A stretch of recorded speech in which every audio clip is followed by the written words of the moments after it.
Even before Goldenfleece's pyres finished burning, his beleaguered lot sent a meandering, weaponless column south towards the hills, Manavik, their destination.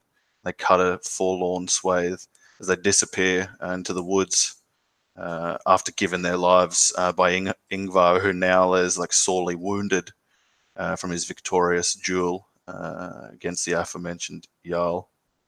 With that, Rake Snorris and Kjartan have taken their lord and most his men back towards Helagasker to rest and convalesce.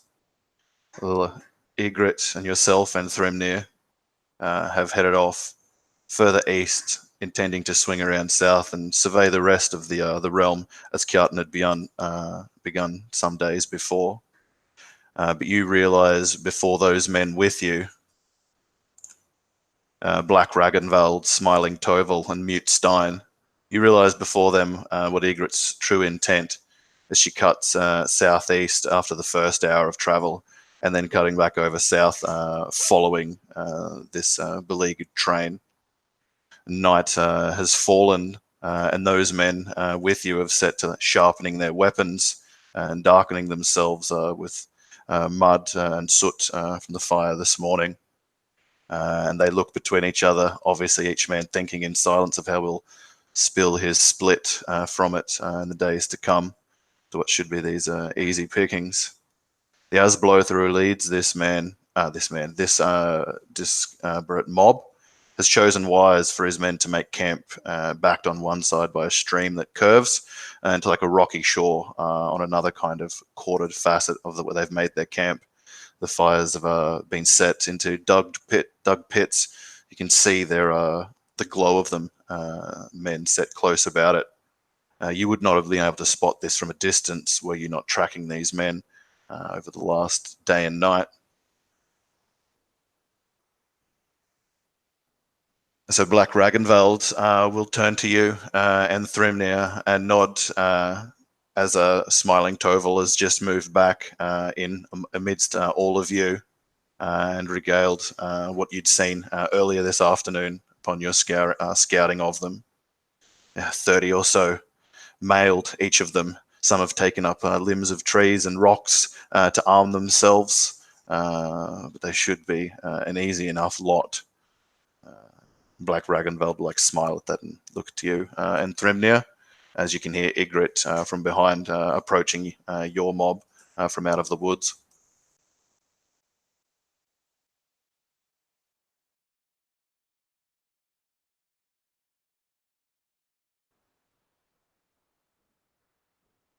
So Ygritte's in charge here.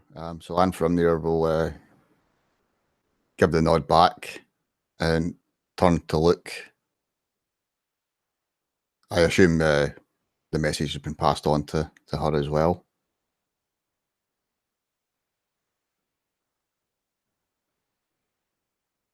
Yeah, and Nico, did they look like they'd set watch?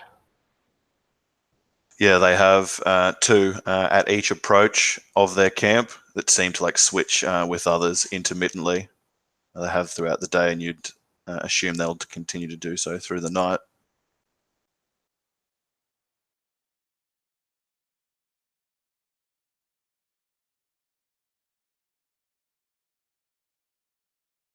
Being that I am not a tactician checks, I'm open to meta suggestions. And from Lloyd and Jeff as well. Because I'm thinking we would probably just start on the outskirts and work our way in. Or would it be better to get in the middle somewhere and light a fire and start some chaos?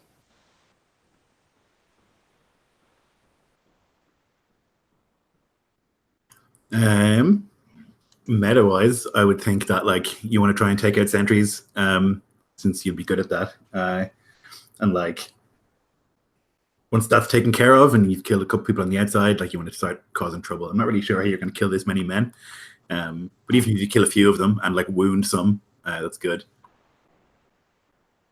Yeah, well, outnumbered 3-1. We're outnumbered 6-1. 6-1. Yeah. Master's never my strong point.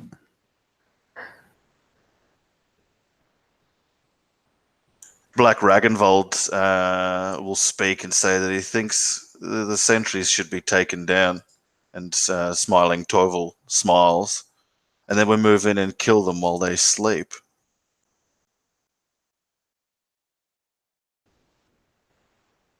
Agreed. Once a dozen are dead. If it's going well, we keep going. If it's going poorly, we leave. Smiling Torvald will like hoist his hunting bow and say, if you run and they chase you towards me, I'll shoot them down. I'll find a place where the moonlight pierces through the canopy.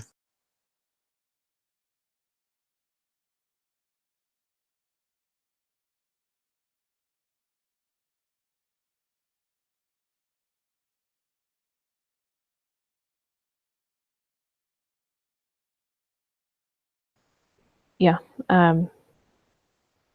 Yeah, if we start getting overwhelmed, if they have raised the alarm, head back towards Anthrumnir. Start with the sentries and then people on the edge. And then have perhaps Mute Stein. We'll kind of be working our way around. See if we can start a fire on one side while the bulk of us are on the other side.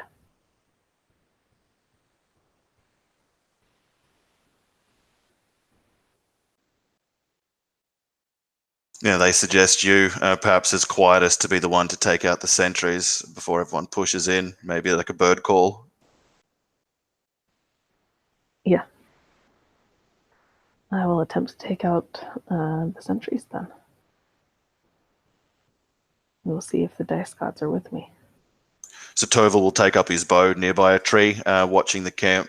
Ragnvald and Mute Stein will like skirt about with you, Anthrumnir, like encircling the camp. And Mute Stein, I guess, will be the one who will light the fire to distract the mob to one side of their camp while you pursue the other. And if you approach them, if it's going to be with melee that you'll try and take these sentries out, then I'll need a stealth check. I can still get sneak damage on... I'd never play rogues. On ranged weapons, right? Yeah, because I'll have advantage because I'll be hidden. If you're hidden, yep. Yeah. Okay. Because I don't think I have a dirty trick that keeps them quiet. Just a bit of a pity.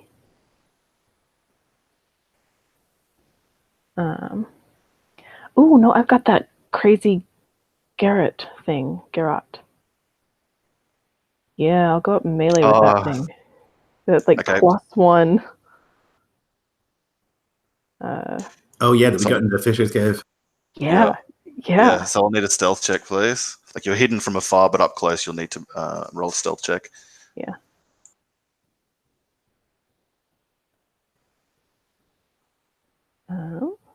See, that is a 12 on the die, which is 19. The two men like talk. You probably like watch them after stalking, finding a good spot to hide. You watch them for some time, or like listen to them as they like grumble at their lot and move about here and there, keeping watch. One may even like passes near you before back, and you get the sense of them. And the second time that they move away from each other, maybe one man moves off to like near the stream to relieve himself. You could like move up with your movement in reach of him and garrote him, and if successful, it would not be able to speak. I guess while this is happening, the other men are all waiting beyond this in the darkness, waiting for a call.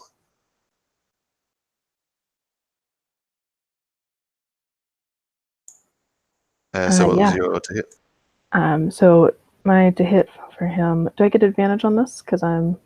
Yeah, you successfully stealth. Okay. Shoot.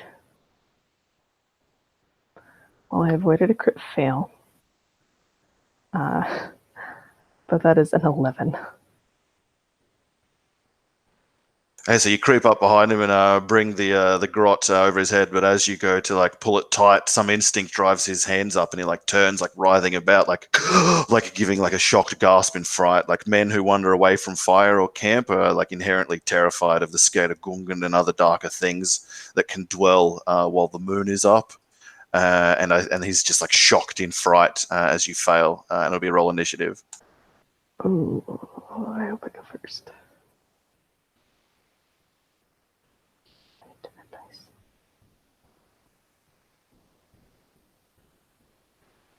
Oh my gosh, I beat him? 7. Maybe you're like shocked. You're shocked as he like fights back, but you collect your senses just before he does, and it's your turn to act. Yeah, I will attempt to go at him again. 17. That hits. So you bring it around him, but like in a reverse kind of twist, so that you're facing while you like cinch it across his Adam's apple. Yeah. So that will be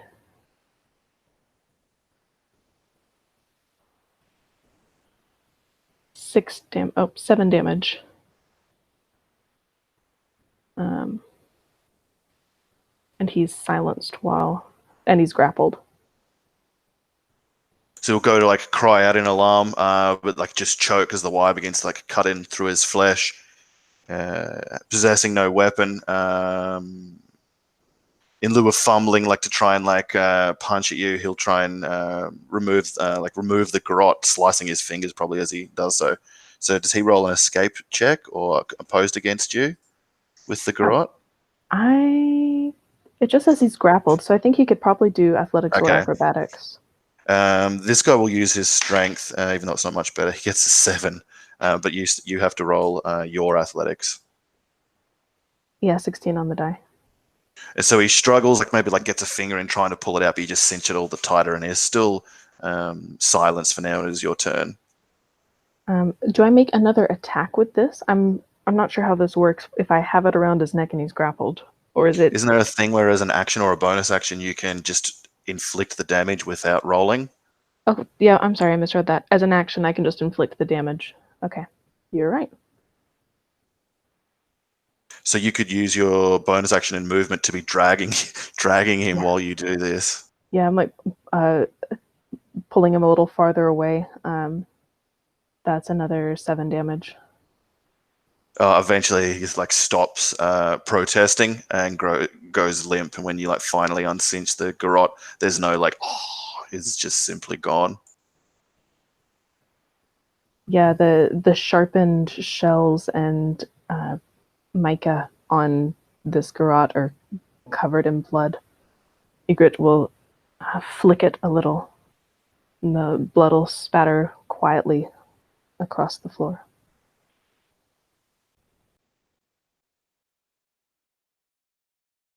And then I'll go to the next sentry. Schoolie, why are you a fool? Did you find some river nymph? If you intend to stealth up on him, you'll need to make a stealth check.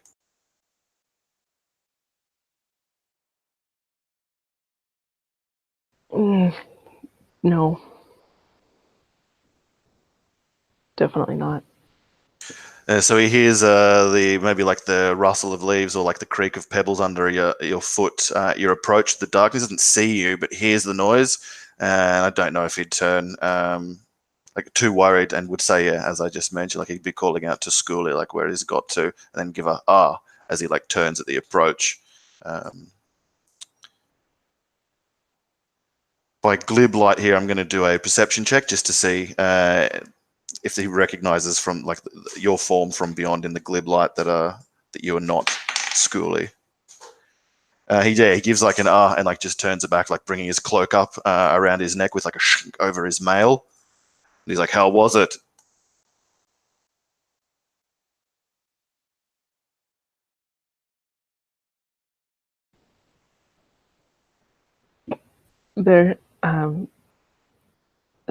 There's no answer, just the steady footfalls.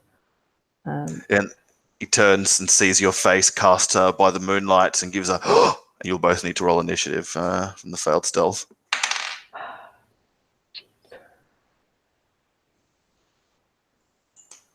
Ugh. Yeah, no, you beat me on this one. My initiative was terrible. 9. And so he just kind of looks, who are you, woman?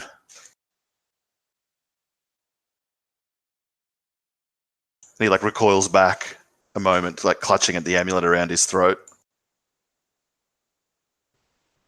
Speak He looks softly. back over to the camp and then towards you. Speak softly and you will find out. Roll deception check. Ooh. Oh, that's an 18 on the die. 21. He relaxes, and then you see him like look away, listening for sounds of schoolie, and then we'll take like a step back closer towards you.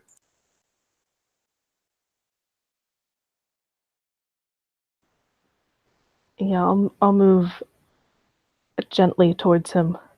One empty hand sort of outstretched. And when I'm within striking distance, I'll kind of trail a hand, like put a hand on his chest, around his shoulder, kind of walking a little behind him, and then I'll put the garrote around his throat. Okay, roll an attack with advantage. Ooh.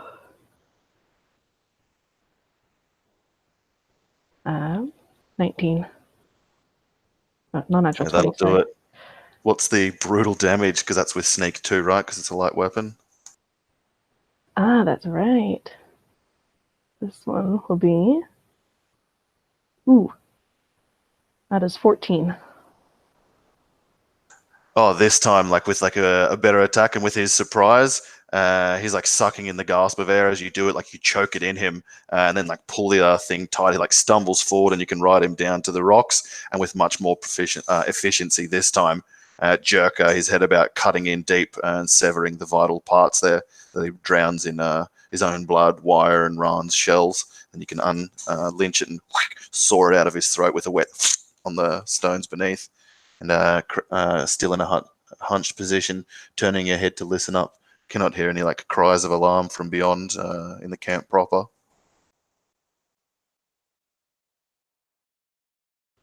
Yeah, and with the... Is that the only 2 sentries?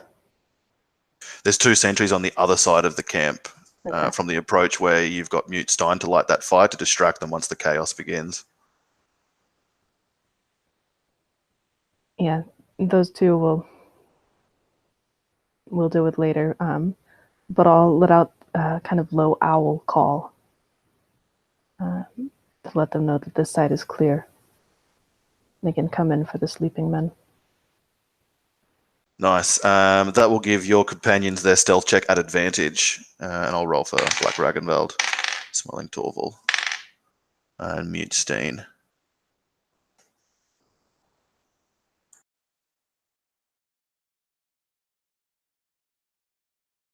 How'd you go, checks? Sorry, I dropped my dice on the floor there. That's all good. The every session there has to be an offering made. Yeah, it's not me now that I have a dice tray, so it's got to be someone else. The thing is, it bounced out the dice tray. It was a 16 as it begins to creep forward. Nice. So you wait and grit after the call, and eventually out of the darkness, the slaughterers materialize and begin creeping towards the makeshift camp. These Asblodr have set up.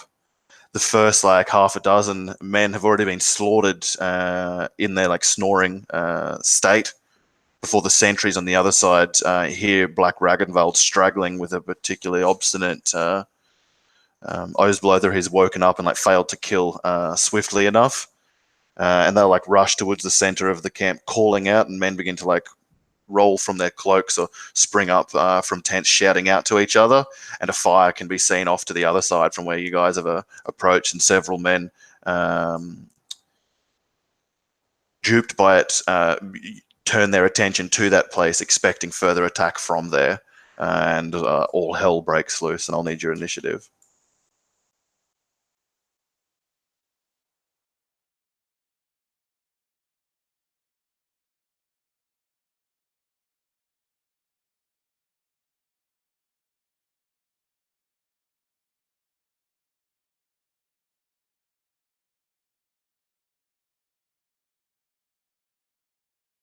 Yeah, so in Thrymnir, your hands are already slick with the blood of a few slain men before the call, like the fateful call, like goes up, and men begin to like rouse from their state, exhausted from the march, but rallying towards each other for what safety they might find.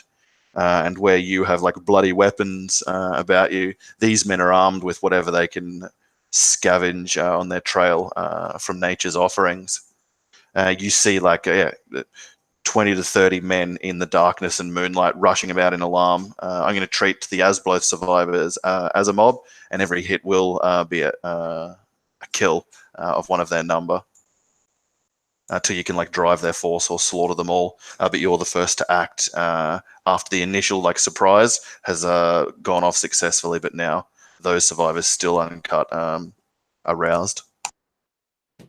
Yeah, seeing the rush of bodies as they attempt to kind of organise, and I assume at least one person is sending out a cry to try and organise this camp into some semblance of force. He's going to drive himself in between some of the confused warriors, cutting them off from the rest, hopefully, and begin swinging madly as they attempt to rush by. For a 17, Certainly. a 24, and a 16. 3 hits. Just want the total damage. Yeah, that's right. Yeah, Thank you. 32 altogether. Nice. Yeah, like you just charge into those running against you with like rocks and tree limbs in their hand, and just cut down the first 3 who charge against you. Curses unslung, still on their bloody mouths. Ygritte, you've just choked out a man who like rolled out in surprise from his cloak. When you like look up and by moonlight can see like chaos breaking out and hear it as the sword song begins. What do you do?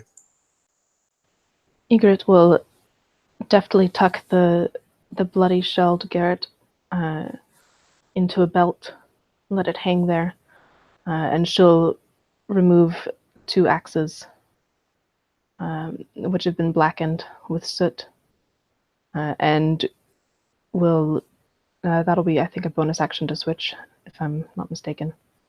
And then it'll be a interaction, I think. Oh, okay. Oh, Yep, well, that's yep, I believe. 24 to hit on the first axe, then. Yeah, And, certainly. 14 to hit on the second. 14. I think that might just do it. Let me check again. Yeah, that hits. Okay. Are these thrown or in melee? These are melee. Okay, cool. And that'll be 7 damage apiece. 2. Yeah, he's just like rush up while Black Ragnar's like wrestling with 2 of these defenseless men, and you come up behind and like thunk your axe into the base of one man's skull, and then rip into the kidney of the man next to him and send them down mewling. You can like put your boot to them and rip the axe out and see to further massacre. The Asblod will like respond as best they can with what they've given, while Asmund still like calls them to rally around him and fight the menace and fight the Skadagungan. They'll make multi-attack, and it will be 1 against you, Ygritte, 1 against you and Thrymnir, and 1 against one of the Mute Steen or Black Torvald. So in Thrymnir it will be an 18, Ygritte it will be a miss, and against Black Ragnvald it will be a 21 to hit. They will do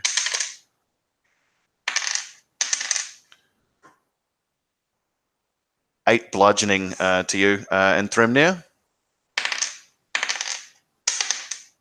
And exactly the same to Black Ragnvald, which badly bloodies him and nearly kills him. So just as he like splits the skull of one of these men and like pulls his blade out of it, one of them just throws this rock and it smacks into the side of his head, and he stumbles back a few paces, looking at you like punch drunk.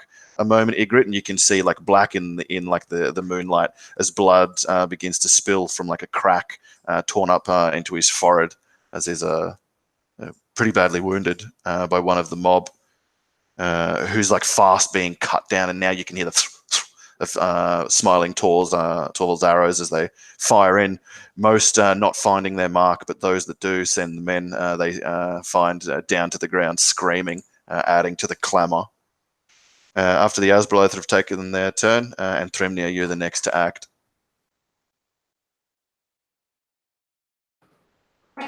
Yeah, he'll continue to swing his axe at any who dare come near him as they lift up their tree branches to bring down upon his head. He'll slice into their bellies. 16, 17, and 23. All hit. For 28 damage, all up. 28.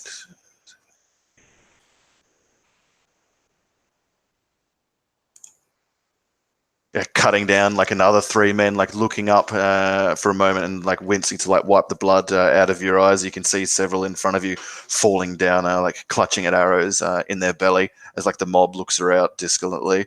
And most of them that have not been cut down are actually looking to like rush off into the darkness. And it's clear that few of them are expecting further treachery and more men to join in, like from the fire beyond and just in the chaos mechanically.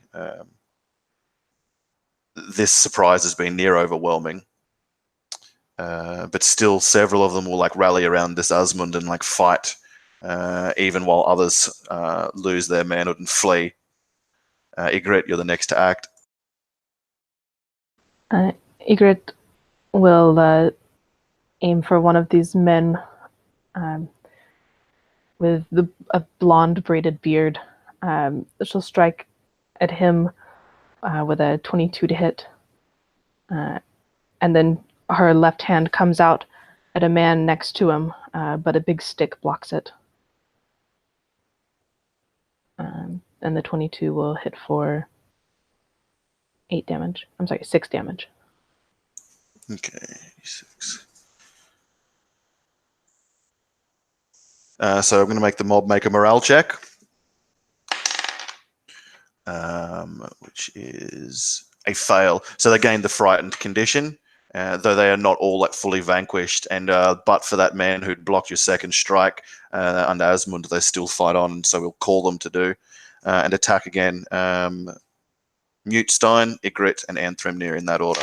So Mutestein will take an 18 to hit. Was it Thrymnir next, I think, which is a crit fail. So you just like catch this weapon and bring it down and bring your foot over to snap the haft of it. And against Ygritte, it's a 15 to hit. The mob. It just meets, I do believe. Okay. Yeah. So you'll take 11 bludgeoning damage. As maybe like a man with like a tree club like smacks it into your back while you're not looking, and you have to like ring around to deal with him. I'll use my reaction to have that. Nice. Still, there are men who like fight on. One like prods you with a fire-hardened stick, and Thrymnir like stepping in front of the straw-haired man who like bellows out to them to like fight and to not flee. And it's your turn, sir. Yeah. That action brings Thrymnir's head whiplashing around, and he'll catch the gaze of this man moments before he buries the axe into his neck for a 24. And a 20 and an 18. Certainly. Yep. So 35 damage all up. Oh my goodness. Tell me how you cut down the 2 men guarding Asmund, and then Asmund himself carving into the center of like this disparate mass to like cut off their head. That's the only semblance of order calling out over the clamor. As he takes the axe to the neck of the first one, cleaving it through, watching the man fall. As he pulls that axe out, the other one cleaves the skull as the man tries to run away, catching him in the back. And then with both in hands, he'll bring the bit down into the collarbones of Asmund, tearing at the flesh and muscle and the sinew and cutting the jugular. And he'll finish by taking his head as he hears the voice in his own mind. So if you're going to cut the heart out of something, be prepared to be covered crimson head to toe. And he'll lift the severed head above his, bathing his face in the stream of the blood as he begins to laugh. Black Ragnvald will like lift up his blade, vomiting blood like from the leaf blade, it seems, as he exults in your grisly display, calling out Odin! As Thorvald just shoots down a man who's like running towards the stream, and Mute Stein like chokes a man out, dashing him on the rocks beneath him. As you've carried the night, the Skirtagagen have wrought much savagery among Asblod and his other beleaguered survivors, the remnants of Goldenfleece's carls. You can pick them clean of chainmail, helm, good belts, boots, some not so worn as others. The other like clippings that you'd expect, and trappings, sorry, that you'd expect on men of this note, but noticeably no weaponry. Though for you, 5, all surviving, a well mighty horde, like the mail and helm and garb and tack of some like 30 men. Can we even carry all that? Imagine you have horses in a gulch back beyond like that you've encamped from where you've like stalked these guys from. But I think much of it too would either be sundered or useless or things like that, so that the actual number of stuff might be that you could pick the best of and laden with what you can carry, maybe even burying the rest for some later date. But you'd find that men who complain of a certain type of burden won't complain when they're hefting like the foeman's chainmail back to their happy hall. Yeah, anything that is too much or seems worthless, Ygritte will find the tree that grows around the rock and scratch a rune onto it and bury it beneath that. Nice. So laden down with the loot from brigands, you can head back to your camp in the gulch and mount up and begin the rest of your reconnaissance, leaving the crows at morning time to pick across these sightless Asblodr as they lay smote beside the foothill stream.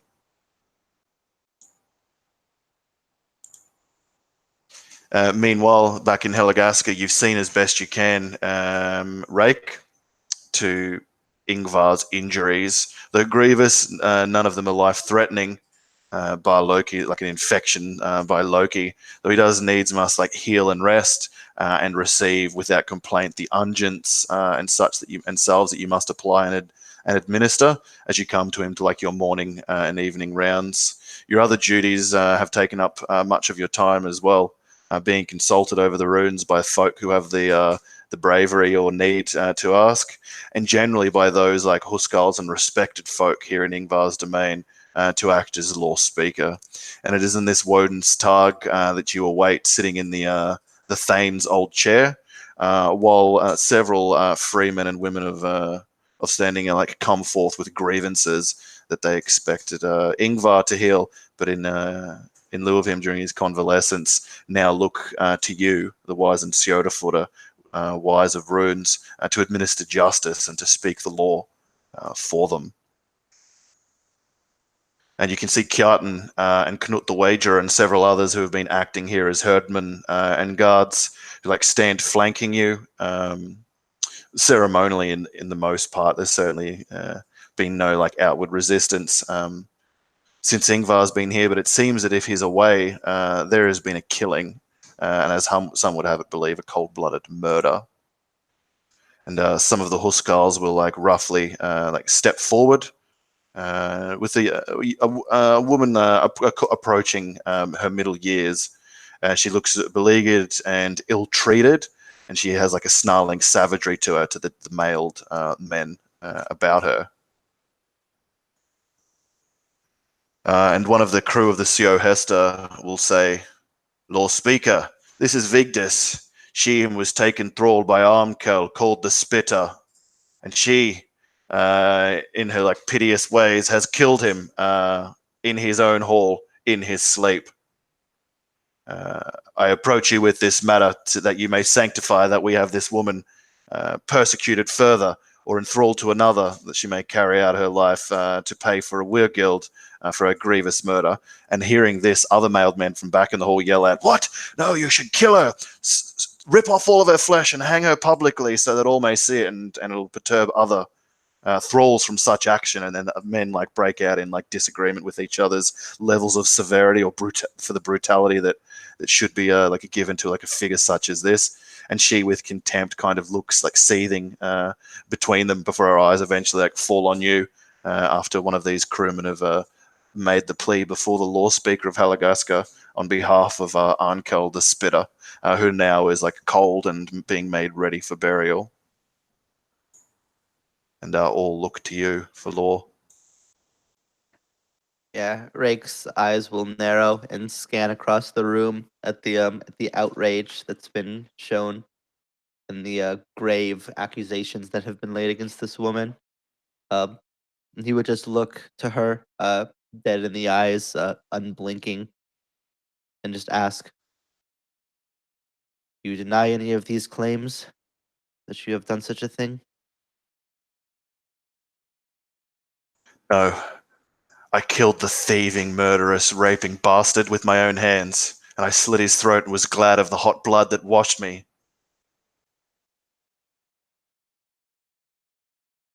And men like are in uproar about this, and several who were seated like will now stand like knocking over ale horns and like hurl like foul insults that I won't utter here at her.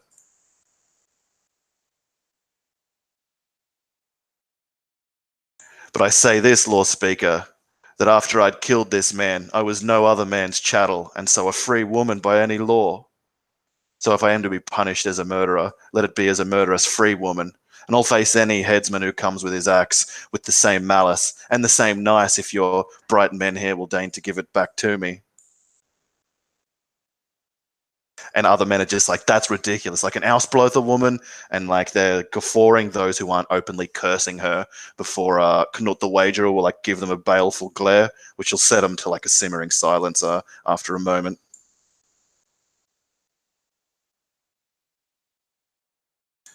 Yeah, Rake And- would like hold up. Go ahead. I was just going to say at the tail end of that, where is it? Asgrim Broken Nose. That's the guy who's making the plea on behalf of Ankel the Spitter. He would say, she doesn't not even deny it, Law Speaker. Surely there should be weregild for the Spitter's friends and family, and like brutal justice for this wretch. And he points, and she just kind of crosses her arms over her chest and kind of gives him like a glare of contempt back. Yeah, you see it plain before you that it may anger somewhat those Isklofinn core, if a decision might go against them in favor of Asblod's scum.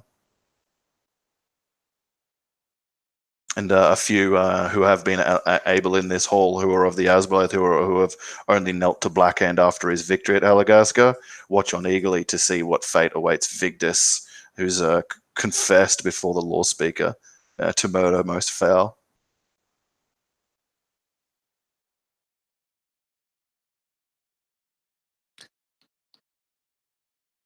Yeah, Rake will like take a moment of consideration to think, not just on thoughts that Yngvar might have of this person, wanting to do right by the gods first and foremost, but also right by his lord. Look back up. It is true that such a foul deed cannot go without punishment, without recompense.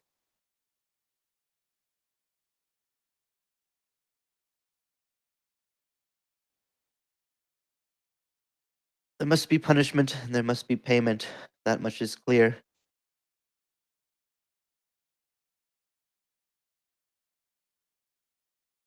Until Yngvar can come and decide what is best to do long term, I do not see it right to condemn anyone to death without his explicit wishes.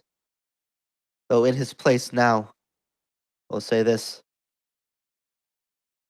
She will work to pay Weregild back. Under what task and to whom will be decided by Yngvar at his earliest ability. In the meantime, a punishment. She should be brought out to the square, lashed. Might know the pain that she's inflicted on others as it's done to her. People might see her and know that such actions are unacceptable.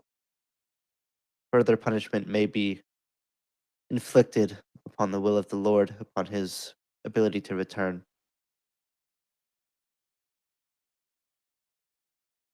If you who speaks for him will lash me, I accept, says Vigdis indignantly and totally out of order, causing like further chaos.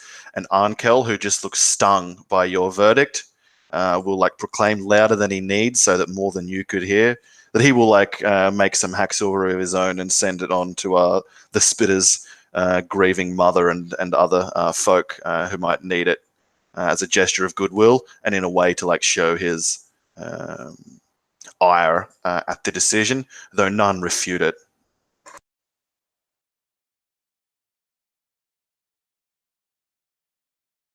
This punishment is done from the gods by them in breaking of the laws. I will be glad to administer it on their behalf, he'll say coldly to the woman.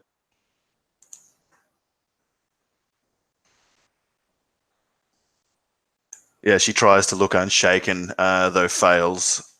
And eventually men will come forward and like take her as a prisoner, and Broken Nose will go from the hall to a couple of his other men to like grumble his disdain with them at the rear. After like a signal from yourself, the next petitioners will step forward.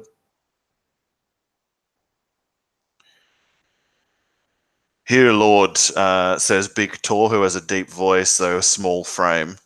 This wretch is called Harald, son of Elmsgrim, and him my thrall honestly gotten, and constantly he will escape my overlordship, that I have to come find him and drag him by the ear back to his toil. And many of like the Isklofinn reavers at this are just like, he's lucky to be standing in there, like not outraged, but just like, oh, more Asblodr snivelry at mention of this. And all the while, Harold, son of Elmsgrim, is like shaking his head, like trying to refute silently Big Tor's words. He says, I ask that he be given brutal punishment and made example of, for I'm sick of having to waste my time thralling with the others, that I must come to look for him. And Harold like blurts out, that is not true, Law Speaker. It is not true. And the man just like turns and goes over and punches him in the jaw, and several of the Isklofinn agree at this course of action. Though the man, though whimpering, will still like stand up to rise and face his persecutor, and then look back to you with like a swollen, bloody lip. Please. And Big Tor puts his hands on his little hips and like looks to you as if, can't you just see the insolence of this one?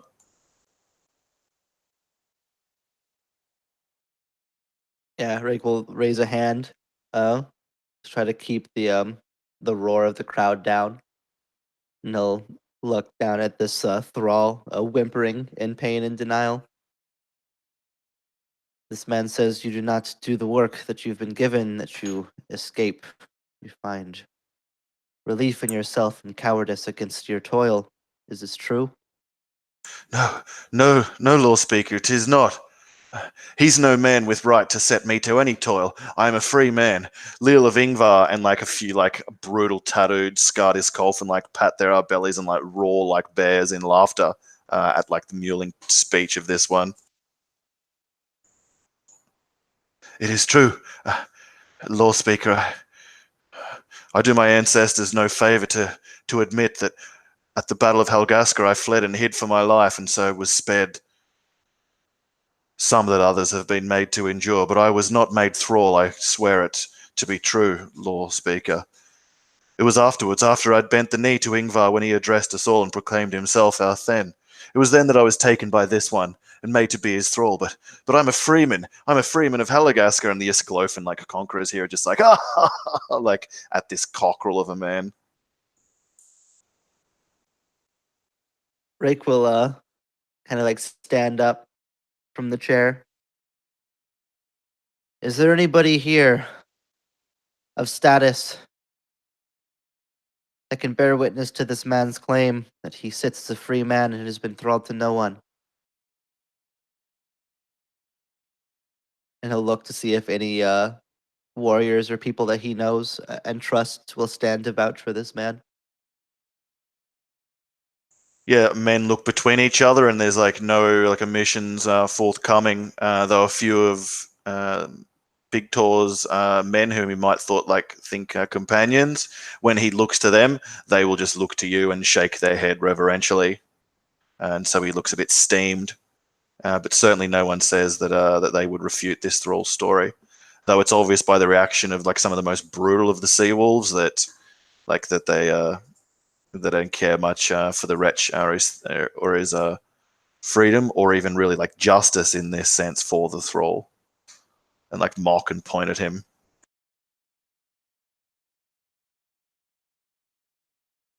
Just to make sure that I understood that right. So nobody is vouching for the thrall. Everyone is saying that he is in fact a thrall. Oh, sorry, I must have misunderstood you. Sorry, none of them like will say that they know who had enthralled him or like countermand his story. And a few will attest to have seen Big Tor take him as a thrall, as these men had said.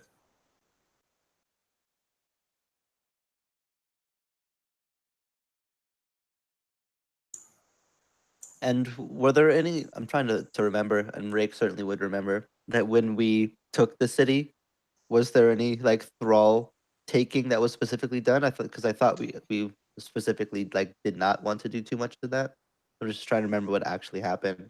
I'm pretty sure there was thralling to happen. Certainly, by my mind, there was. I don't think it was like absolute or like complete.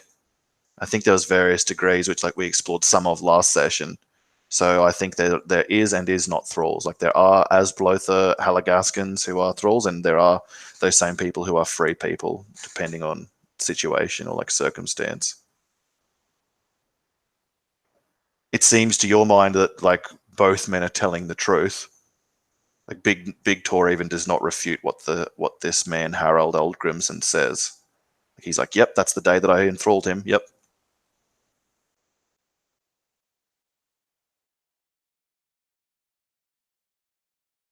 And tell me, Enrique is like looking towards the thrall. Um, what were your duties before this man took you? What did you provide? I was a fisher, law speaker, at the rivers and the mouth south of here, all the way up to Bardsmouth. Just And what like does my he send you father. to now that you refuse? I toil at his pen and keep his house, and must cook his food and take his beatings when he means to give them out. There is no justice for we freemen of Helagasker. He like looks about imploring some of the crowd, but that minority that he might be able to appeal to are too fearful of the others to kind of stand openly for him and shout out in his defense or support.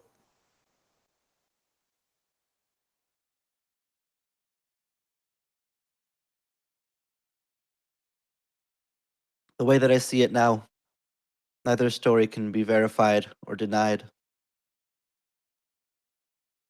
In this case, I see it better fit for the city that this man returns to his duties as a fisherman, as a freeman, to provide for the city rather than for one man. If statements can be gathered that show contrary, and he'll look over to the man who claims this person as a thrall, by others, can verify your story that you have right to this man as thrall. We will hear that, and will reverse the decision as such evidence comes to light. Big Tor does not refute your ruling, like your verdict, though it obviously finds it disparaging.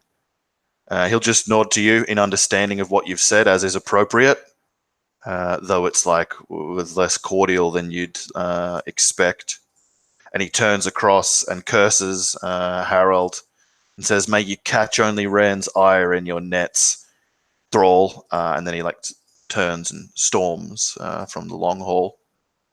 And from there, it's chickens and taxes.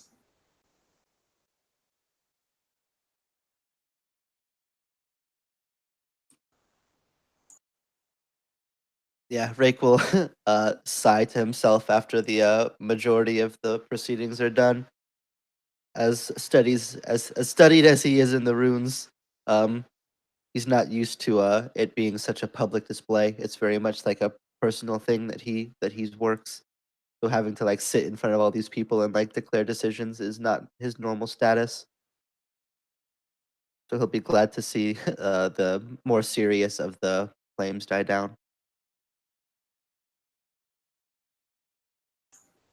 In this particular fever dream, of which you've had many these last days, Yngvar, it's you, not the maiden, the harpist, on the ice and slab. It's you, naked and cold and sticking when your like skin's pressed against it too long, such that you have to like wriggle and shift so that your skin doesn't like stick and that you'll rip layers off it like you have in other iterations of the fevered dream.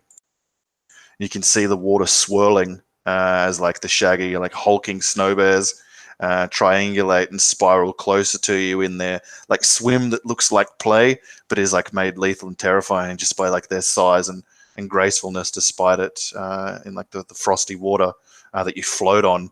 And as like one knocks playing at the side of the slab and upturns it, you begin to slip into the cold water, and as it splashes up to your from your fingertips to your knees and groin to navel and up, you shock awake on the other side of a particularly nasty fever from these wounds wrought upon your body by Goldenfleece, and immediately begin to orientate to your surroundings and the stale stink that you've made here in the Lord's chamber, with all these bandages swathed about you and stinking poultices that have been like smeared across the greatest of those wounds, stitched at by Rake with catgut and fine bone needle.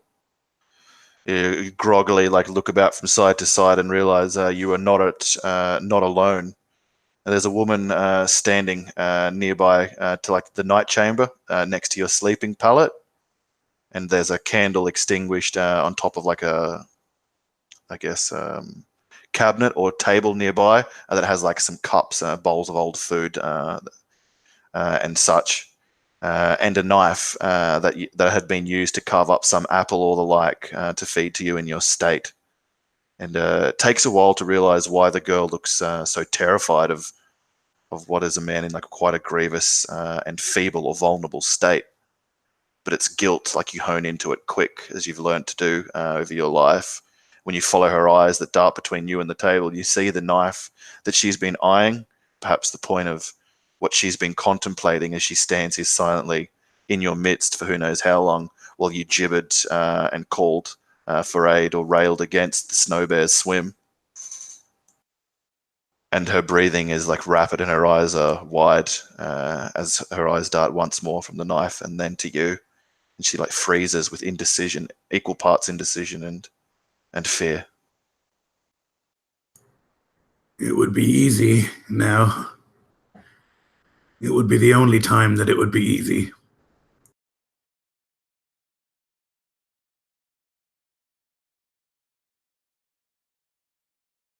I wouldn't blame you for what you've been through. But this is your only chance.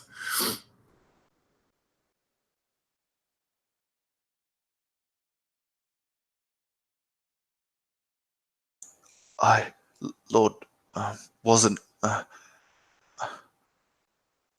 was bid by the law speaker to come and tend to you if you need it, and if you are awake, to tell you that your sister has returned. Good.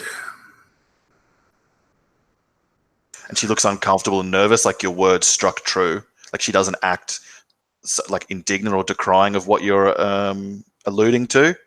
That would tell you that that wasn't on her mind. It was obvious that you'd struck true at it, and she looks shaken by that, even though you are like almost like lashed down by bandages and in the sludge of these poultices and unguents and the stale oppressive stink that hangs over the palate, all like working in sync to like keep you from the din. The people here would cheer for you. The thralls.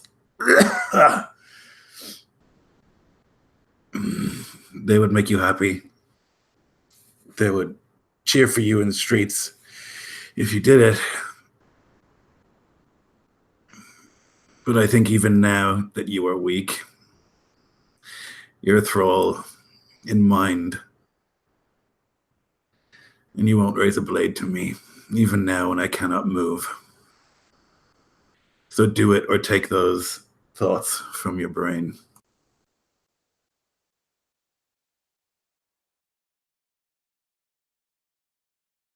She'll kneel down and take the chamber pot and your like ill leavings and scurry from the room in fright. He'll like let out a shaky breath. He thought that she was going to kill him, and he wouldn't have been able to do anything about it, and no blade in hand. But it seems to have worked, and so he'll let out like a shaky breath and then begin in a coughing fit.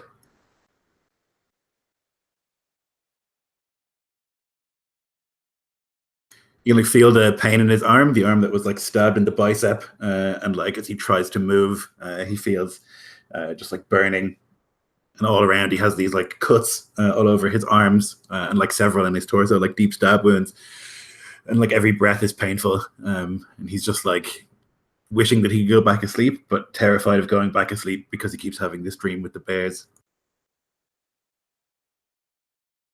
After like hawking up gratuitous amounts of like bloody phlegm and like groaning to ready yourself, you can descend down to the hall where your herdmen here of Helagasker await, namely Rake, son of Snorri, Kjartan the Young, and Thrymnir, and your sister Grit Baldursdottir, who I imagine has like a look of the cat that got the cream, both in seeing like her brother better than before and being wealthier of sorts.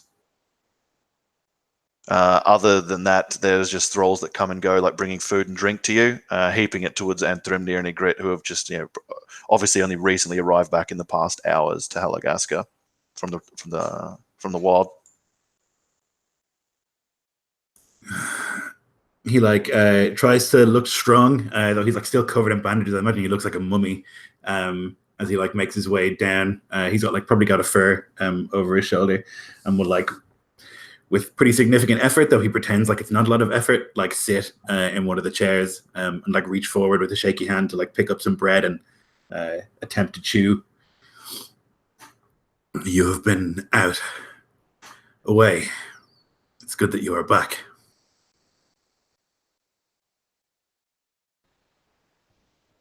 Yes, we came back with a few extra things. A successful outing. She raises one eyebrow. I don't recall giving any orders for you to go, but it's been a long time. How long has it been? What day is it? No, there were no orders. You were successful? Yes. Good. He kind of like shakes his head, like he's not really sure where he is, what day it is, what year it is. He's just been like on that piece of stone with the snow bears, it seems like, for months. Yeah, Rake will approach and like quite forcefully, probably even to the point of nearing roughness. He'll like grab your arms in like different places to like check you over to make sure that the bandages like are still applied correctly. And he'll just like reach into like these different bowls, kind of like mix some of these dyes, and he'll like trace over on your arms and legs and on your chest, one on each limb and your torso, where he's put these Naudis runes etched all over you. The runes for determination. It's said to keep people from dying if you apply them correctly, which he's done judiciously to you. And then he would go about from there, ignoring your probably grumbles of pain as he just kind of rummages over the wounds. Would go about detailing the day and the business that's been attended to since you've been under.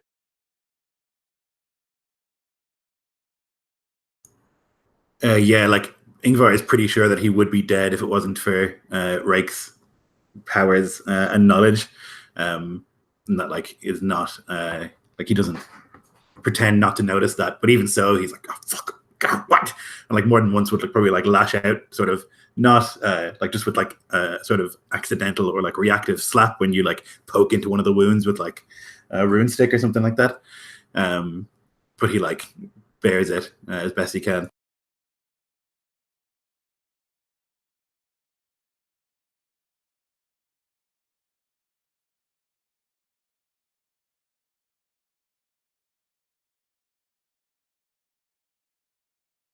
Yeah, it seems things have been like set in order while you've convalesced, and things have like gone on, seen to by your captains in your absence. Harding, as you'd wished, has been gifted to the Aldermancy of Bua and has gone there with thralls and some men in the effort of rebuilding it. Helagasker has like been ordered now, and as you'd mentioned in the chats, that's exactly the strata in Helagasker. There are like thralled Asblodr who served households of Asblodr who are ruled over by an Isklofinn Carl from like the Sjohestur or from your core, and so these like tiny like little feudal microcosms have been like established in like the week or so that you've like feverishly like rested in, and now broken through to better times, Yngvar. Still some months, a month or so, till winter to come. And as you suspect, with the victory at the Bard's Mouth, it may not be long until more sea wolves pour down south into this like broken land to rip at it in its death throes. We don't have time for more rest. It's been too much time already. We have too much to do. Uthil will come here with every man in his army, and they will demand food, and they will demand land. And every piece of land that does not have our banner shoved into it is a piece of land that we will lose. And so I've sent Harding to Bor to rebuild there, but further still there is the Deadstones. There is stone there and ancient buildings. That should be our capital, not this mud hut.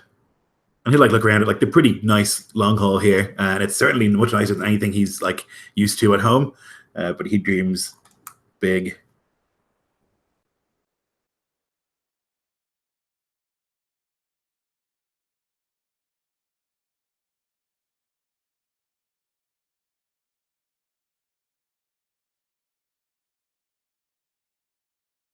Yes, the conquest must be swift.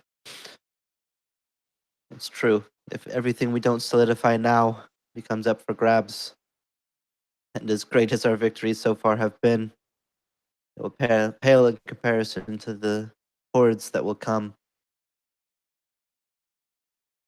And just as a reminder to me, out of character, did we end up getting the whole story from Lionel's character about the whole weird thing with that woman? I don't remember if that came to light or He not. said at the end he wanted to tell the Galderman about it, like he told you, but I don't think he like told the party or like announced that to the Jarl. But yeah, he certainly communicated it to you, like your character. Okay. Yeah, then Rake would definitely want to bring that up as well. That he was given the tale from one of the other men of this woman was to be given an offering to this who knows what creature, and that they should probably look into that as well before the any adverse consequences might come to result from it. Yes, it seems wise. Tengol. He like thinks of the name, doesn't know what it means. You think it's a witch? Maybe someone we can make a deal with?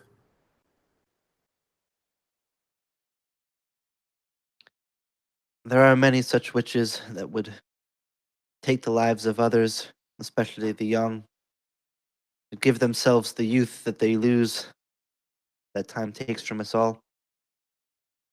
It's certainly possible that that's what it is. There are, and he'll kind of pause. It's almost nervously, even though he's like rarely shows that emotion. Other creatures as well, but let us hope that it does not come to such options.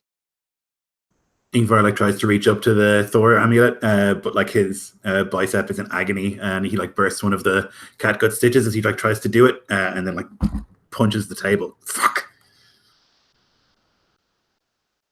So instead, he grabs his crotch and spits.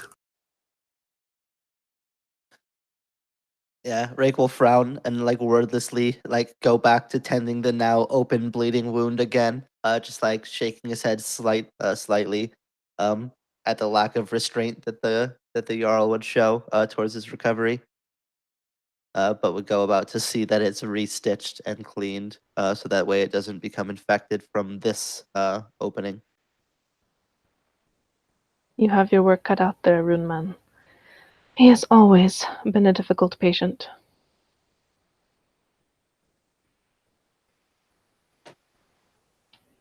No I'm well enough to reward. travel. Like Yngvar will just like straight up lie and say he's well enough to travel. Horse shit. We don't have time for me to sit here and rest. There's too much to do and not enough time. And what happens if you can't raise an axe or a sword? I can. Liar.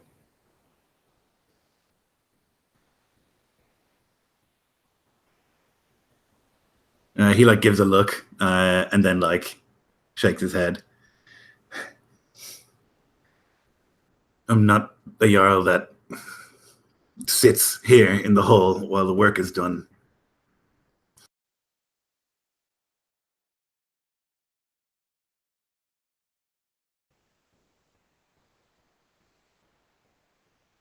No Perhaps. prize worth any grab.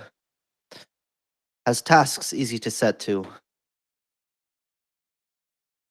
You'll have to decide if your ambition or your health is more important. If it is your ambition, we will set to task as soon as you're able. You'll have to fight through injuries and perhaps die from them. It's not a choice to be made lightly, but is yours to make. You're a fucking Jarl now. Let someone else do the fighting every once in a while. Like Anthrumnir. You like to fight, don't you? She'll give you this kind of wicked grin.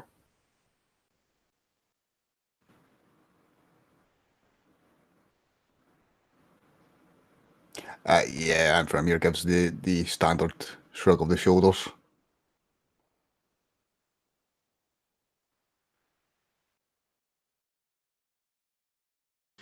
The men who follow me because I am in the shield wall in the middle at the front. They wouldn't follow me if I was on a horse at the back of the battle, or if I sat in my long hall while they died. That's not our way. Soft southern lords, maybe, but it's not our way. No one is suggesting you get fat and rich. I'm just suggesting maybe you don't challenge any more Jarls to a duel for a while,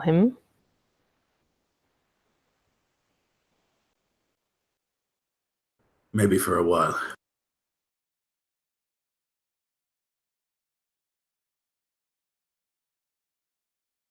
Even so, we should go. We have much to do. We have to visit with Maga. And we have to go to the Deadstones.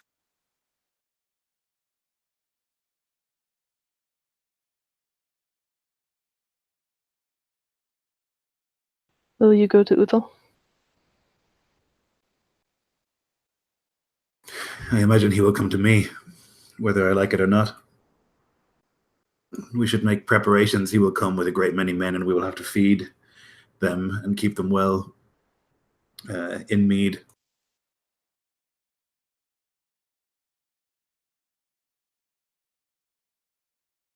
I don't think we have enough for that. No.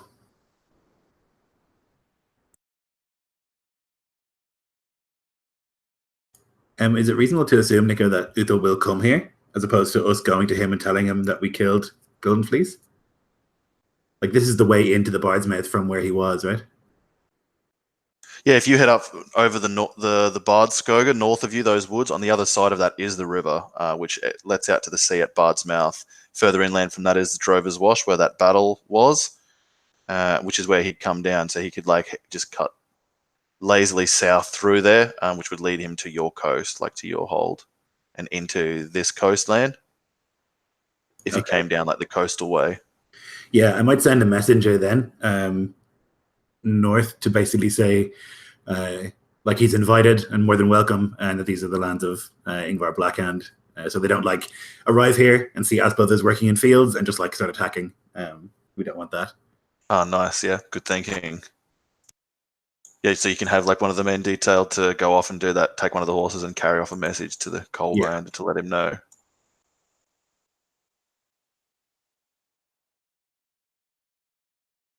Ygritte would give count of what she's returned with. The mail and the helms and a few cloaks.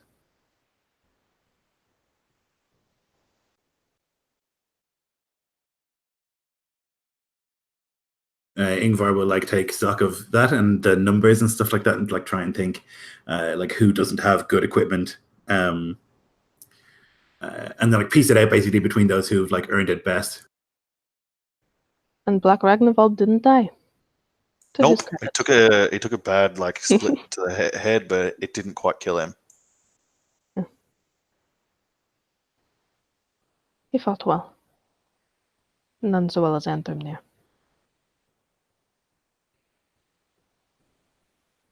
Yngvar looks to Anthormnir and assumes he gets a grunt and will nod. And amongst them, probably dipping some bread in some chicken broth, yeah.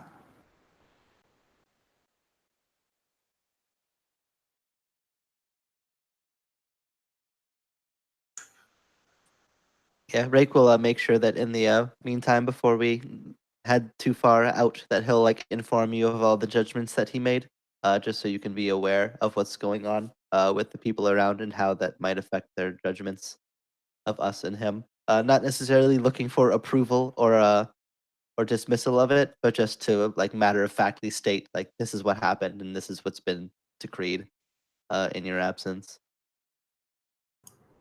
I guess you would want to then meet the woman who was lashed, and if she's still alive, like have a chat with her, because that's the kind of like spirit that he thinks is useful. Yeah, I guess if it's okay with you, Jeff, I think Rake would have, if he lashed her, he would have been the one to have to care for her too, like being wound-wise. So she's probably nearby, like in a hovel nearby to where Rake's like residence is. He gladly would have done all of the above. Administered I the imagine she punishment collapsed. and then tended to her afterwards to make sure that she didn't die. Yeah, He specifically lashing her decreed that she unconscious shouldn't and die. saving her life.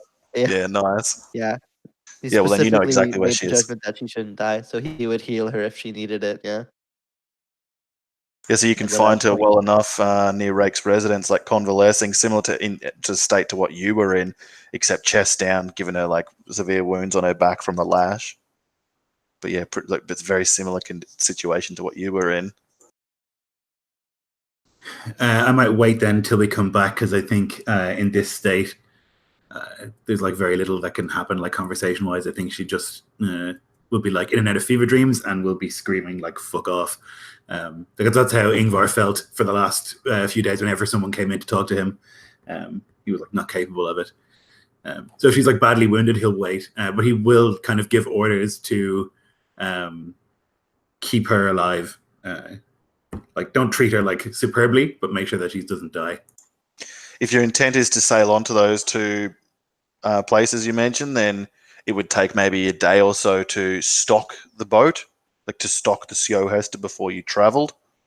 In which time, like she could like have like broken through whatever fever she might have developed, and at least be like cognizant.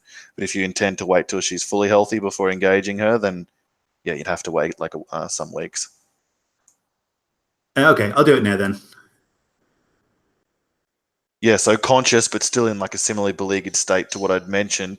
She'll like won't ask your forgiveness for not bowing with her eyes. Yeah. And like struggles because she can't grovel or kneel, and is in a vulnerable situation. You killed a man. She swallows hard and then winces, thinking that her death is imminent. I did Lord, she says the word like she doesn't agree with the pronunciation. I've killed lots of men. You killed my husband. You won't find me cursing you for it. He was as pitiful as the spitter. A raving drunk, a poor man. So I'll thank you for that, at least. And I've seen you kill many men. I knew many of them. They hold a place for me in the corpse hall now, and I'll see them then. And what of you? How did you kill this man? Are you trained? She furrows her brow like not knowing what you mean. She says, I straddled him while he snored and I pulled my apple knife across his Adam's... Oh, she wouldn't call it an Adam's apple, I guess. But across his throat. Hmm. Killing a man is just like killing a goat if he's asleep and doesn't see the blade. That's true.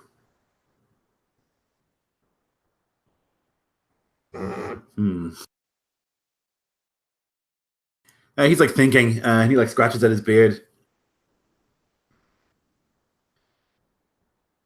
I don't think I'm going to kill you.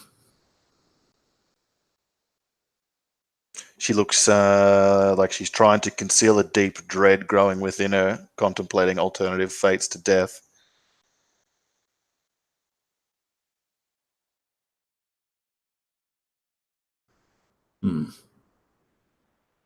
I think you could The be law useful. speaker stayed my hand as well, she says. You've shown spirit and courage, and that's hard to find, especially here in these soft lands.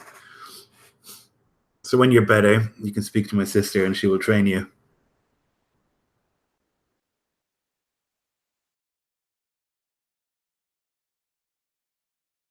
She does not beat or rape me, then I will serve her as thrall and not kill her in her sleep, she says in like an oathly manner. His like gaze hardens at that. If you lay a finger on her in a way that would harm her, I'll tear your guts out and feed them to you. And like he wouldn't say that if anyone else is in the room, but it's like clear now that it's just them. You'll learn to serve her, and you'll learn to kill, and then you'll learn to be one of us. I imagine she watches you go and spends like much of her painful convalescence contemplating this verdict of sorts.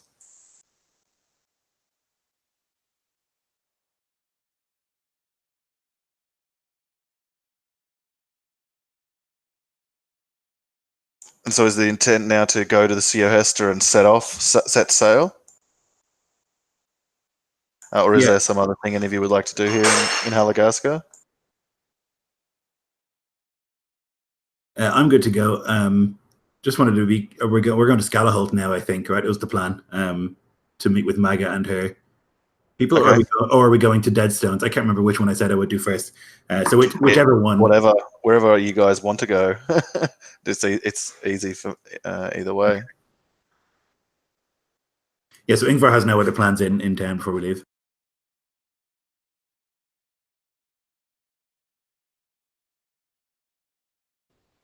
Ygritte in private might fuss over Yngvar a little.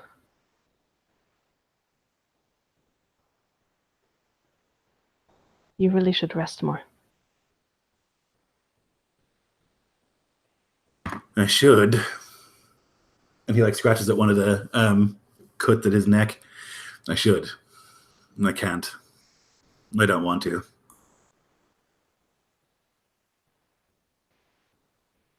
I'm worried for you.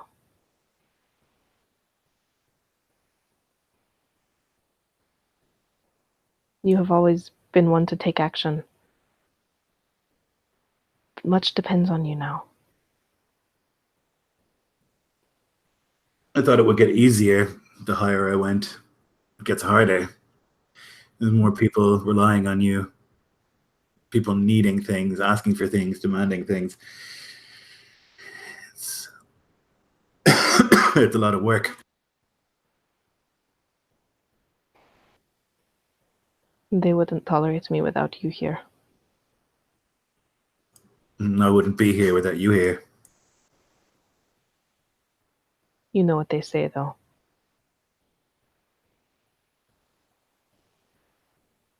What did they say? You favor me because I'm your sister. Oh, that's true. That I've done nothing to deserve it. An outlaw deserves exile or death. That's also true. But you're my sister before you're an outlaw. And it could have been me.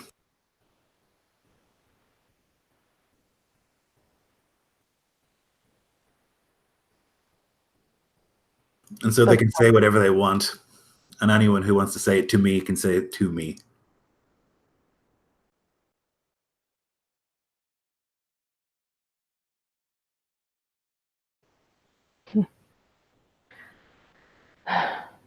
Yngvar Blackhand, you are far too fearsome for anyone to say that to your face. Unless they're really in the cups. It's the best way to root out the bad men. Well, then if we get enough mead, Uthil will find all of his bad men when they come. He looks away for a second, obviously nervous about the idea of Uthil coming here. I don't even know if he's met Uthil before, maybe not. And the reputation of this gigantic man who fire for eyes definitely makes him nervous. So in Thrimnir, you've finished hauling on your boots and endured the fussing of Ranulf as he fixes your armor and sets packs of rations and things like that as you've made ready these past hours before heading to the Sjohestur. And you can hear him dressing those thralls who have been placed under your ownership, who work this land and homestead that is now your lair.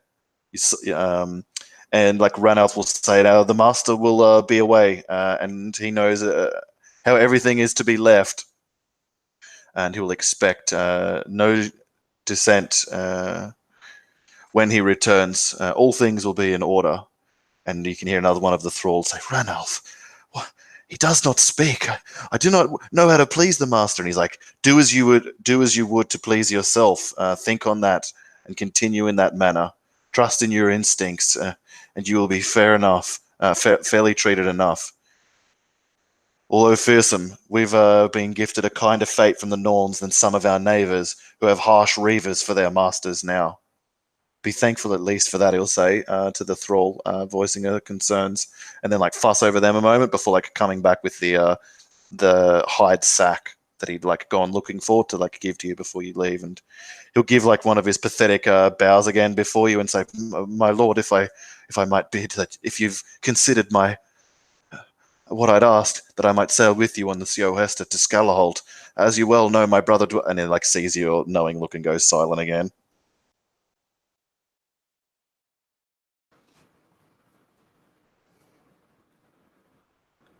Again, he'll do the thing where he lets his silence pregnate for longer than most would. I did promise you that. Oh, I am packed and ready to go, and it would be no inconvenience, Lord, he says.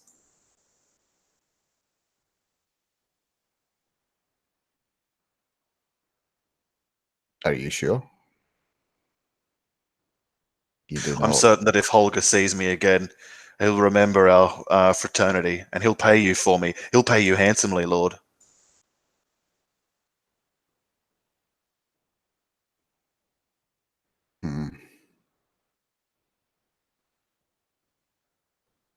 He'll look around this hut and look back to the man. You know you can be free and live here, work here, have worth here. You release me to be a freeman of Helagasker, Lord?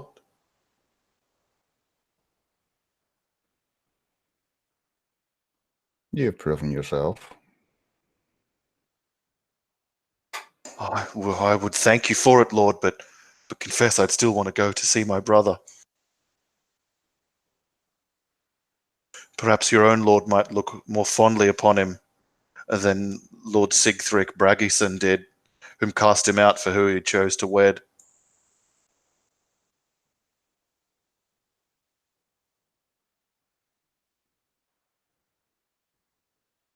I would continue my labour for you, sir, if you'd consent to me to go and serve you as long as you wish in that way as a freeman by choice.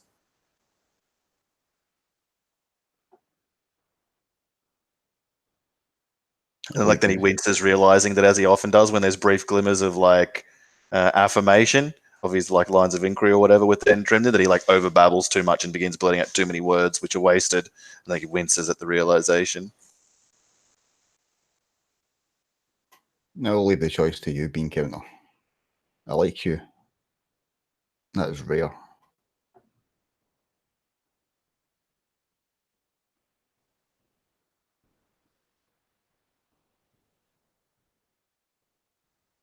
Oh, I like you too, Lord. In the way that someone like likes a silverback gorilla or lion through that clear glass.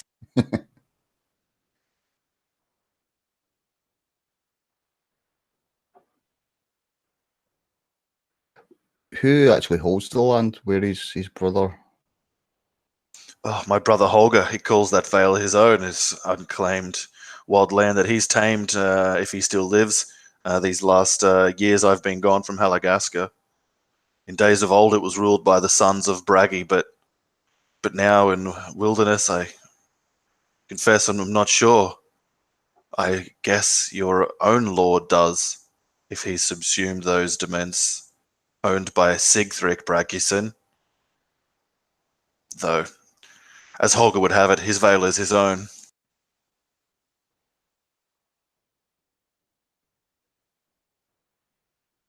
I would not let Yngvar hear that.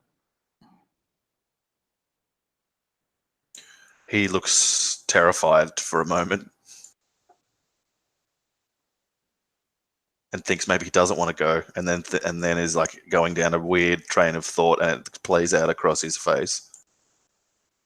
As far as I'm concerned, you're a free man. Where you go is entirely up to you. But I would think on this. At some point, blood again will be spilled. And would you rather be with your brother, where nothing is defended, or here amongst the warriors?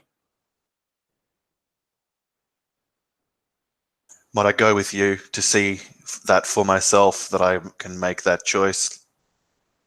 And Thrymnir, he says for the first time, not saying Lord. Of course.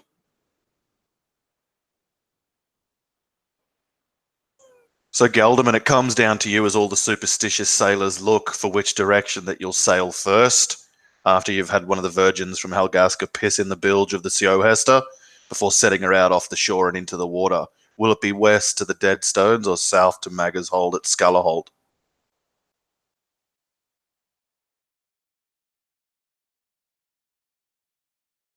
Which way do the runes point?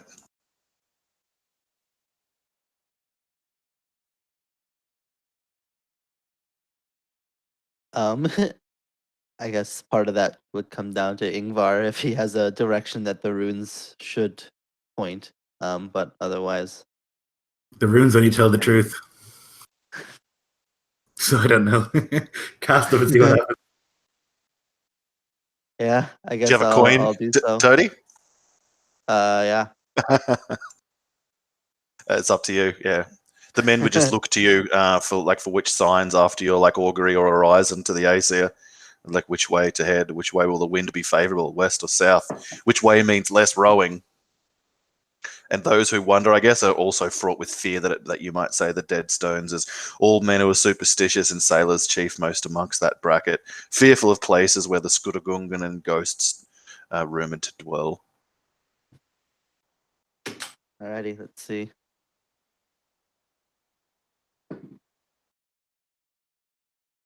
That's the Deadstones.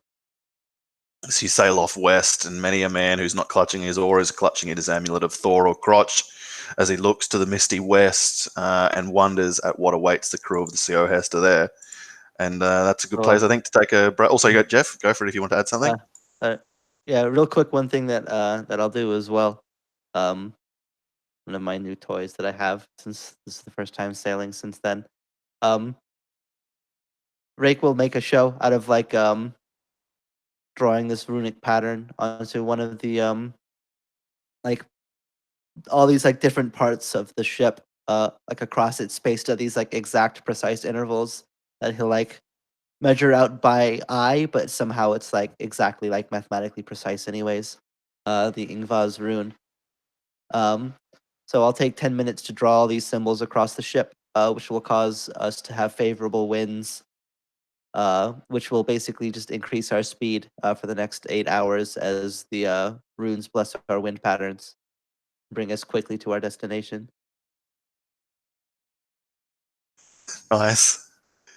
Yeah, so the seahorses' sails are like filled, voluptuously so, with like a favorable wind sent by the Aesir, recognition of divine symmetry, and off you guys cut across the Hjalvalda Bay towards the Deadstones, a place that men have feared to tread this past century or so.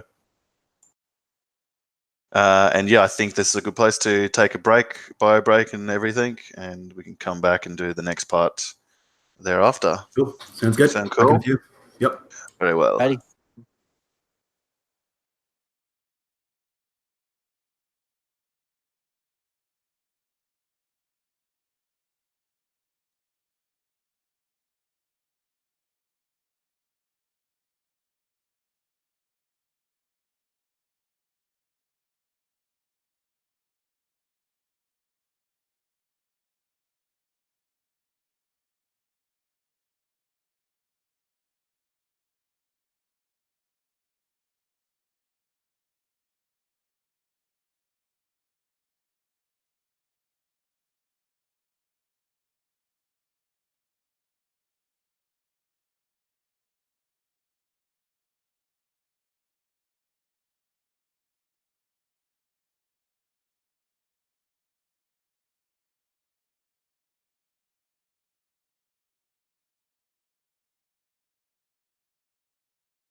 So a couple of days later, after fairly kind conditions and swift winds, you arrive in the uncharted coast west of Boa.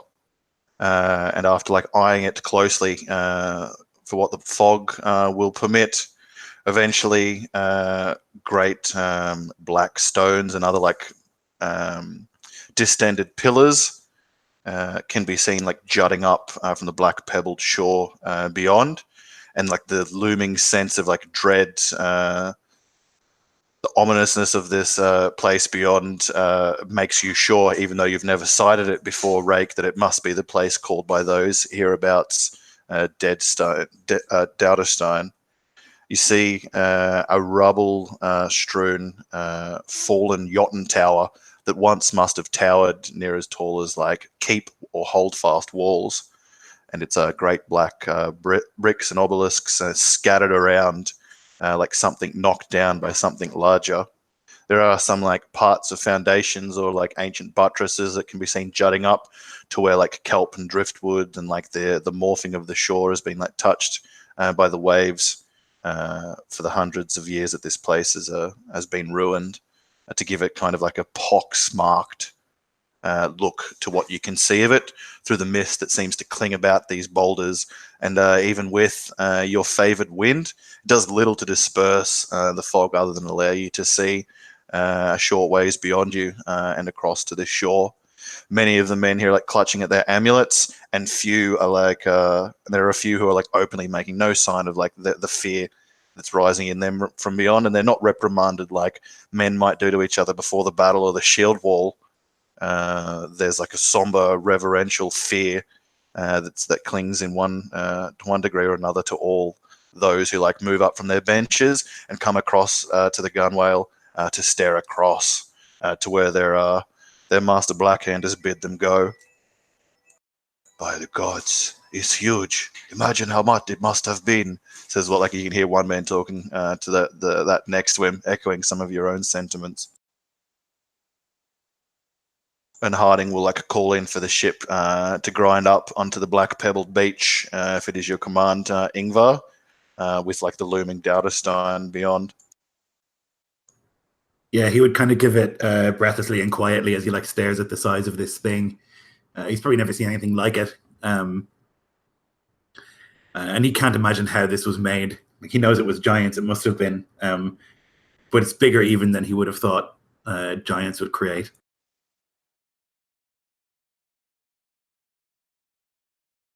Our men will, under your command, will like begin hauling the boat up, the Sjohestur up onto the shore, and then with ropes and teams of dozens on either side, been scraping it up away from the water and the tide, pegging it down, and then erecting like a canvas tent over the middle of it against like the drizzle that intermittently is like spilled out of this fog. And after like within a couple of moments after this is done, Solsi the rower leaps up over a nearby like barnacled rock and like down into the pebbles and crunches overfoot quite quickly, some like spring in his step towards you, some urgency that spurs him. Someone over there, Lord. Saw them up the cove. And you can see like past where like men are hammering in pegs or like hauling up the canvas, like beyond where the rowers probably come from, sentry or guard or something like that. Yeah, I'll leave the like I'll take our party and another 5, and I'll head off in that direction and tell the rest to like get the ship and stuff set up, and we'll just like move quickly in that direction to see if we can spot who it is. Yeah, you can see easily enough creeping down amongst the weed-washed rocks that there's this pretty comical sight, really, and creeping closer, you could hear it too, I guess, the singing of this huge man, like a baby, I guess, like hairless albino, like swollen and flabby, dancing in like the pools and singing out. It hasn't seemed to have spotted Solsi in the way that, like, if one of you guys were there looking out about the headland, you would spot yourselves. Like, it seems aloof to what danger you might bring. Singing in some babyish babble, like an idiot, like in Isklofinn, they'd be given to the forest. Yeah, Yngvar is like marching sternly, and then he like just like stops, like not sure what this is. Is this a monster? Is this? He doesn't understand what he's seeing. And he like looks at the others to get their impression.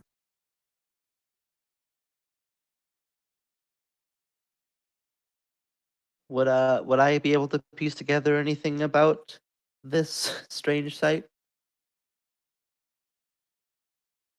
I'll give me an insight check or a would it be wound wise for like diagnoses? Maybe a world wise.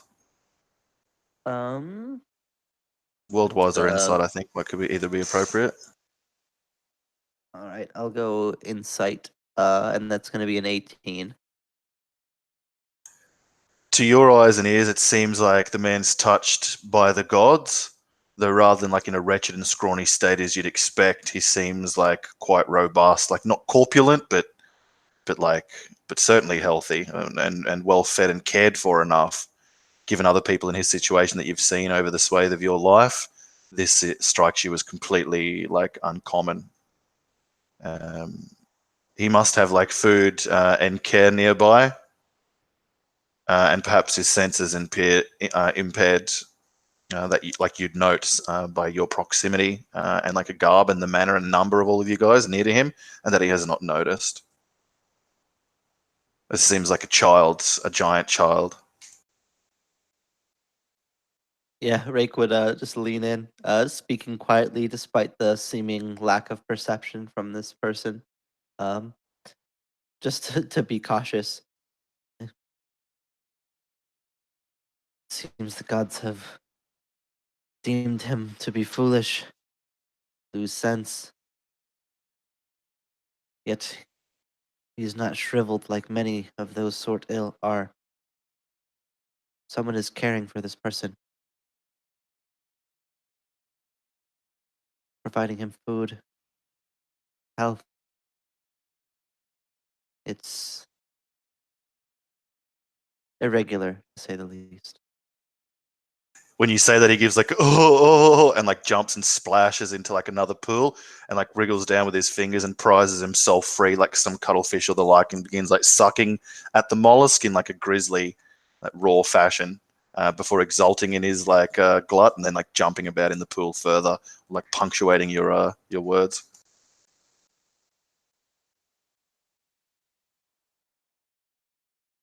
Yngvar doesn't know what to do. He's never encountered anything like this. He'll say, something cares for them. That's who I have to find. Should we speak to it? No. Yngvar, leave this man, child thing. Leave it be. We should go another way. It is unlikely that you would pry any useful words from its lips. You may try if you would like to deem so, but it may be fruitless.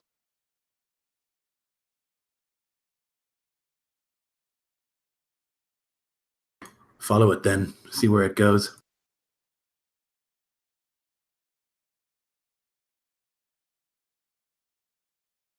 It must return to whatever cares for it.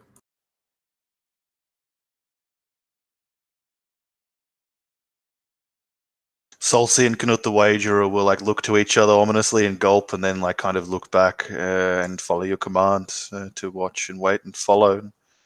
After a couple of minutes, the albino beyond just like doesn't cease in his play until a voice shouts up, and he gives like a dumbfounded, smiling look off into the sound of the call. Aki, where have you got to? And he gives like and like goes like hiding behind rocks, splashing about in the pool. And like Knut and Solsi look to each other like, what the fuck?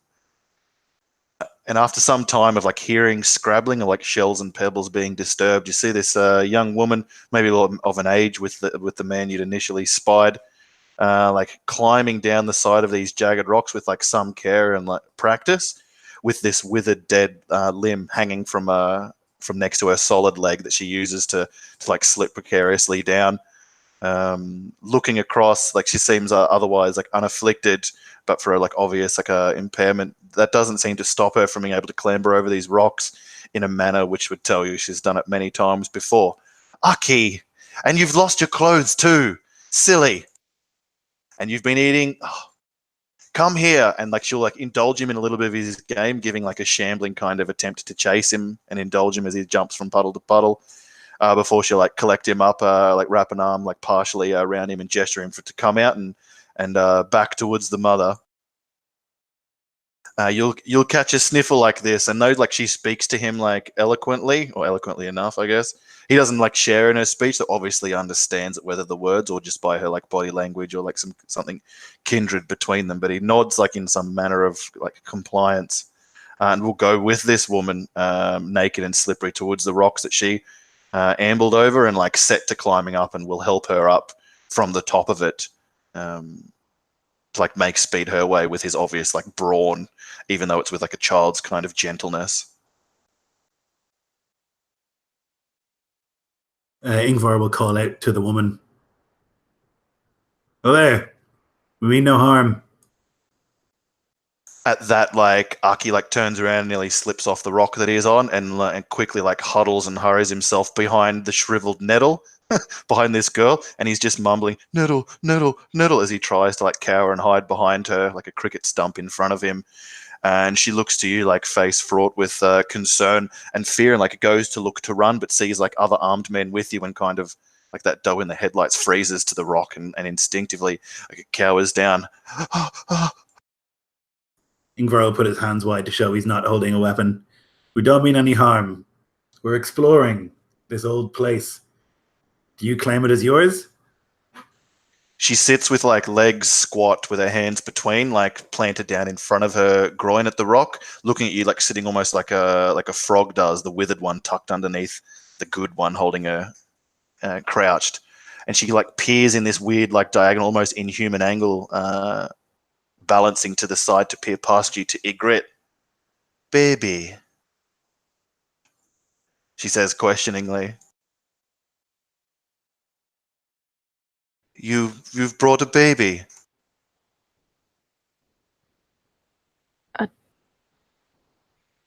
And Ygritte is just like dumbfounded, like, no, I have no child. Then you should leave. You should leave. Leave, leave, leave, leave, says Aki behind her, cowering. What would I do if I had one?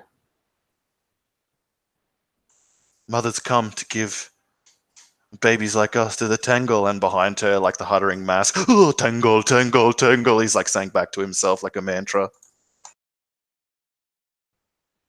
What is the Tengol? She's our mother. We're her wards. And this part, she gestures like into the fog and rocks beyond, before the keep. It is our domain. The Tengols. Can I speak with her?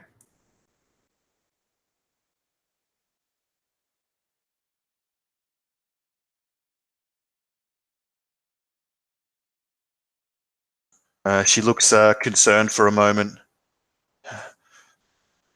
Everyone who I've ever heard speak to the Tengol brings a baby or a gift.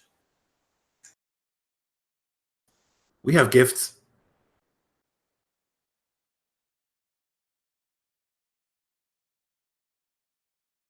I can take you to her. If there's an oath, you'll stay your swords. And something the way like that she says it and how it gets carried to this by this coastal icy wind through the mist to you feels oathy. Yeah, the place itself has this sort of impression of old things and old ways. And he knows that if he promises here, then he must abide by it. And I swear, we just want to speak. Then follow us, she says warily, and like then turns to Aki in some like secret shared language, communicates for him to like calm and what's happening, though he still seems like worried and distrustful, and will slap wetly along in front of her with surprising alacrity given his girth, while she shames Knut the Wagerer, climbing faster than he even over like these slick ancient rocks, waiting for you to catch up and like gesture beyond secret passages, not passages, but like ways that you can cut through the rocks where at first glance it would seem like an impassable part of the cove or shore, jagged shore. And over these like secret trails with her like brother, she will take you towards like a looming buttress of the tower, which you see in my overlay. And everything about it is old and molded and windswept and like rock flecked, except the door, which seems of like strange like Jotun make, like that you might have seen before in other parts of East Asblodr, and seems stauncher against time than other parts of the rubble here around. And there's obvious signs to those of you with keen eye of passage to and from here in the past and recently, which would be consistent with these two people you're with and others, but strange footprints, not like the ones that you've tracked in the forest of men running or the tracks of people gone missing. They're strange drag marks and other like signs of weird gait and walk and such. But they would walk towards this place with like a kind of casuality as you might enter a shop or like a friend's place, whereas you and the men with you appear terrified to stand it. It almost like it has a sound and barrier they can't see. And yeah, Knut the Wagerer and Solsi the Roll both are clutching at their amulets of Thor, but will crunch over the pebbles following you, Yngvar, if you cross the jagged ancient bridge that somehow still stands across some ancient coastal moat. Yeah, he knows he has to go first, and he really doesn't want to. This is way beyond what he's used to. He's good at dealing with men, and reavers and wolves, but this is something else entirely. So he like reaches up and grabs the amulet around his neck and kisses it, and then will like take some steps across the bridge.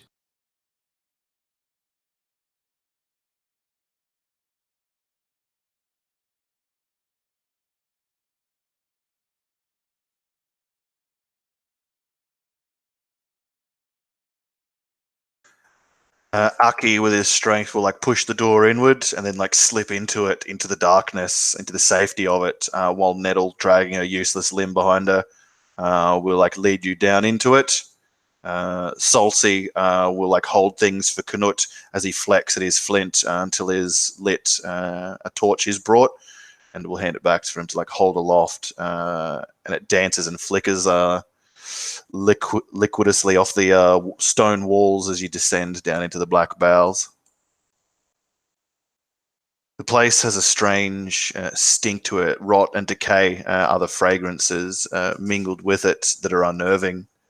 And it's old construct, that much is clear, though there are other newer additions to it, odd trinkets here and there that have been washed upon the shore or gathered from the scrub north of this place. There are signs of like habitation as well, and you can smell people down here where you would maybe expect it mouldering and just wet stone. There's also noises which find their way to your ears from down these weird staircases that are a person and a half too big as you like step down them, following Aki as he like his whiteness is intermittently drunk up by the darkness before he reappears like eagerly looking for Nettle, and then descending further with you guys. A great chorus of madness goes up when you reach the bottom of the staircase inside the Jotun door, of people calling out to each other in like weird tongues or like a gibberish, as like a great ruckus goes up like a menagerie unseen beyond the edges of your torchlight, as like honeycombed alcoves and what must have been like antechambers and things like that now hovels to the deranged and deformed. They begin to like shout out to one another, like stuck in this deafening birdcage, before eventually there's like a call which is angelic and sing-song and seems to smother the worst of the derangements and bring some manner of calm with its angelicness. And it flows towards you as well, cutting through that mad din, and soon some semblance of a curious silence begins to fall, and you can hear like footsteps beyond from the darkness, and Aki will grow much relieved and more relaxed at this and move towards the sounds, while Nettle will stand just on the edge of the firelight, almost like she fears it a little, while other eyes unseen look on from the alcoves and rocks about, as this wizened old hunchbacked and near frog-legged woman in strange old garb comes shambling into view.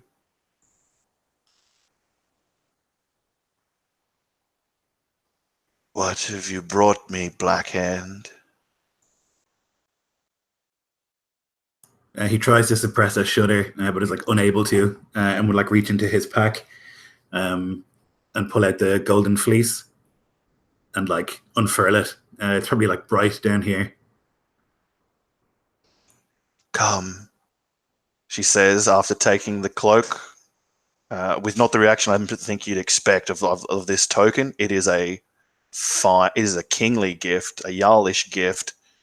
She takes it as if it's as if it's 100% appropriate, and turns, gesturing for you to follow her, like shamble along every so often, punctuating her steps with staff, holding the cloak as she'll like come to a corner. Solcy, not wanting to be unmanned, will like follow you, but at a distance, too fearful to approach directly this woman.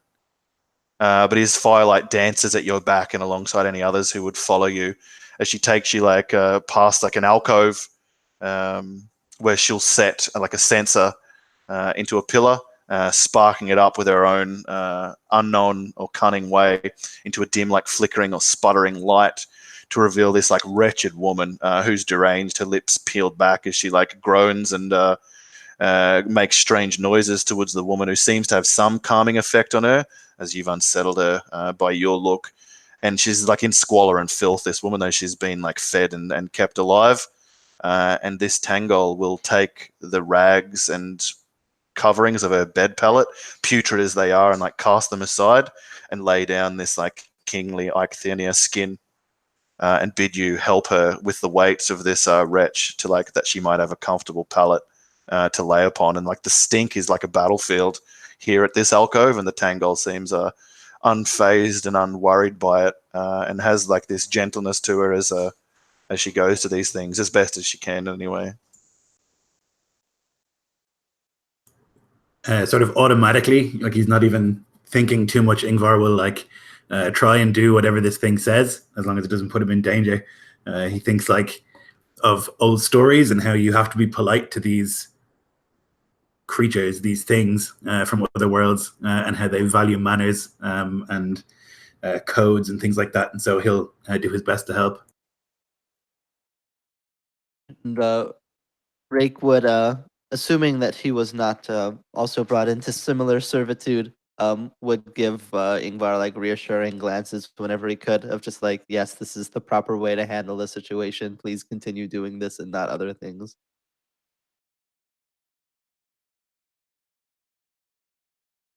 Her mother had brought me one before. That one perished. This one's strong, though she looks weak, and well deserving of your gift, Blackhand, she'll say, and she'll put her own like withered, prunish one, like an ice sculptor, like an ice sculptor's glove, touching your own withered hand. And even through like the burnt nerves and like withered scar tissue there, you like feel that pang, that ice and pang at her touch.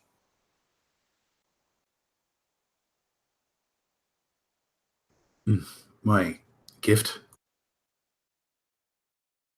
The cloak. It's for you. We don't mean to intrude. Yes, you do. But it is forgiven, she waves a hand. This place is old, and there are stones here, and a castle once. I would rebuild it.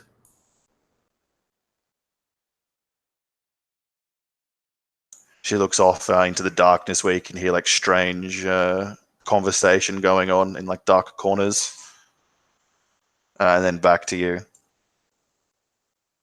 Is there some agreement we can make, some pact for peace? Long years of my kind treated those cast to us from the women of the east, from the women of the west. And we should, those there after me, should do the same until the final battle. That this is where those should be brought.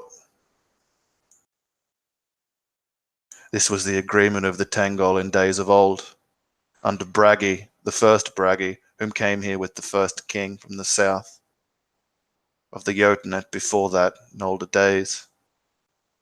In strange days to come, well after you and your sons and daughters. That doesn't have to change. But here our lair of the Forsaken is but one buttress of the Jotunhold, whose name now is passed from memory, or from my willingness to speak.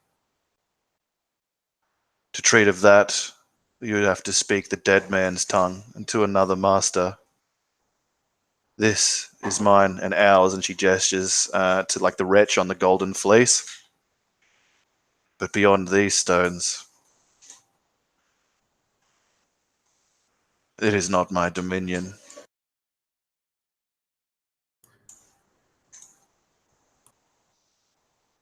Is there a deal then that we can make? That we can come here and build? And try and remake what was once great here? Without conflict with you and your kind? With us alone, I, she says, oaths with the Northmen can still hold even in this age. Only that your own children, if touched so by the Aesir or Vanir alike, will be brought to this place. And that our work be left untouched and the old oaths left kept, held to, I should say. That feels shockingly like prophecy to Yngvar, and he shudders at it.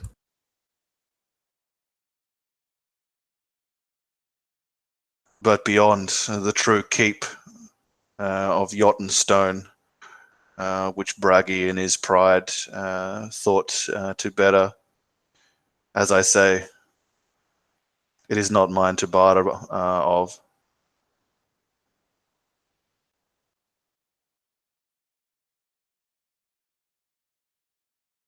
Is there something is further no- in that still calls it home? It still claims it? She nods, ghosts of torment, ghosts of men, souls lashed and others trapped between worlds. The cursed, the unfavored, and the tormented. And she says, and it's obvious that she's not talking about those who you might brand that way, that loom all about you guys in this eerie warren.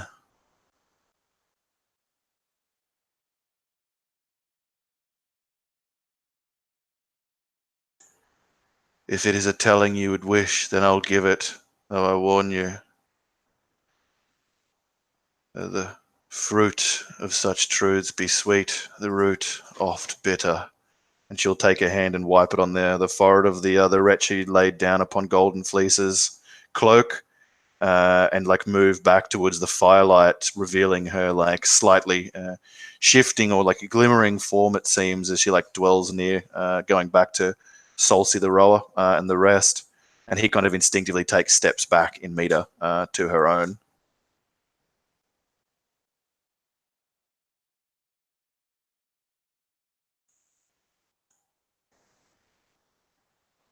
Yngvar is like struggling with his ambition and his vision. So like he knows that this is not currently something worth too much, but the position of it on the map and the stones here and the things weaved into it, that's a lot.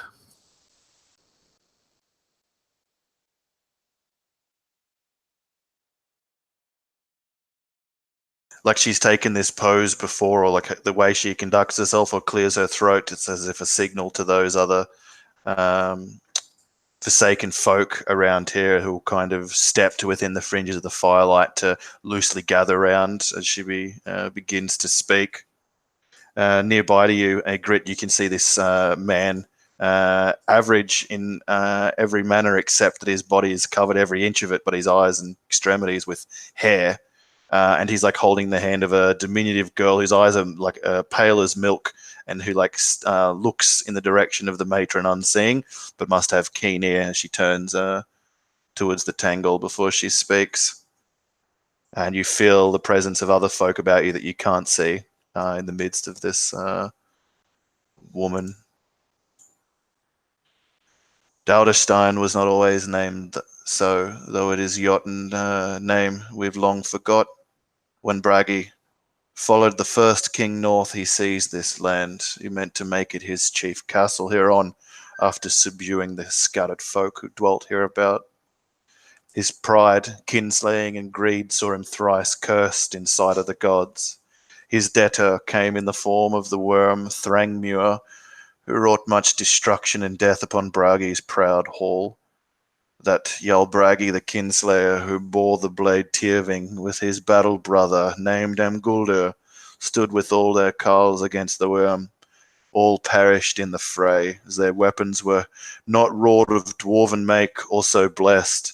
The worm's breath turned them to ash, and so they went weaponless to Helheim. Bragi's fate was near as grim. Though he died holding his cursed blade, Odin stayed the Valkyries and fated Bragi, that he be trapped between the closed door of Valhall and the wailing of his leal men behind in Isen Helholm.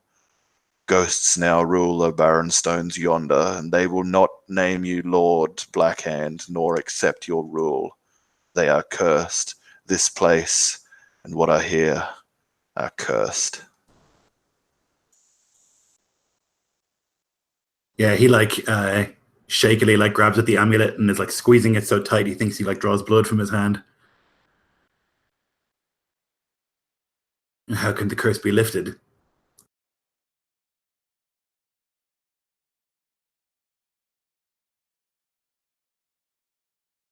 She shakes her head. Mine is not for the breaking of curses, but for the appeasing of them. She gestures around. That they should linger so. It's not right. The fighting Better in my care than to be mocked and reviled amongst their own folk, or their own gifts are overlooked by eyes that cannot see, or hearing the babble of fools where there might be wisdom if one might listen.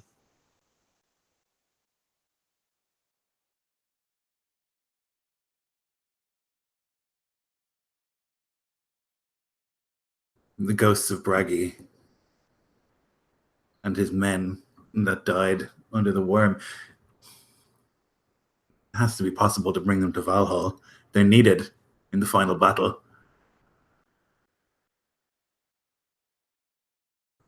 Then, if I brought them there and gave them a seat in the corpse hall, they would not curse this place anymore. All spirits of men long for rest, if they're not given it. Surely they must desire some appeasement. If such a thing is possible, even in some cryptic knowledge, then perhaps I can see it done. They can know their peace.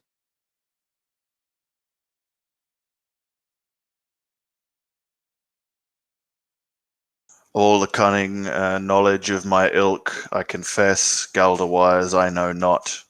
The breaking of Odin's curse of Bragi. But we, the Tengol, and other women of cunning wise, our ways are mighty, but they are not all ways. Perhaps your runes will show a light that I cannot see, though I've mused long on how to lift the pall from this place. It seems I can do naught but accommodate those who are brought in accordance with the old oath.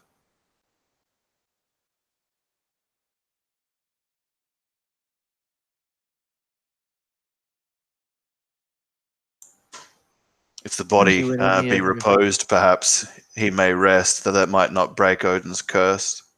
and the cursed blade Tyrving wrought of tricks to dwarves to lay like a thorn in the bowel of this dead place. But the way is grim to pass therein, and there are old tales that tell that only orphans may pass beyond this.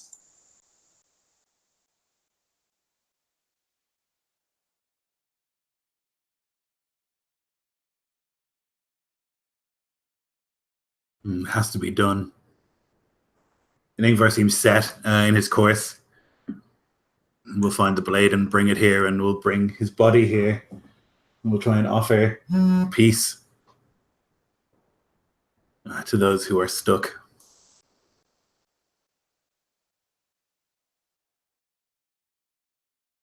You will try, and you will remember your oaths. If it is your wish, I will take you to the precipice of our lair, beyond which the domain of Bragi the Cursed, Bragi the Kinslayer.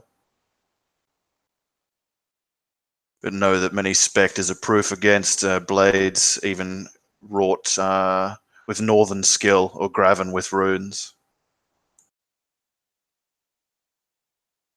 Yngvar will look to Rake like this is way out of his depth. And he doesn't know if like the rather nice sword that he has will be able to do anything.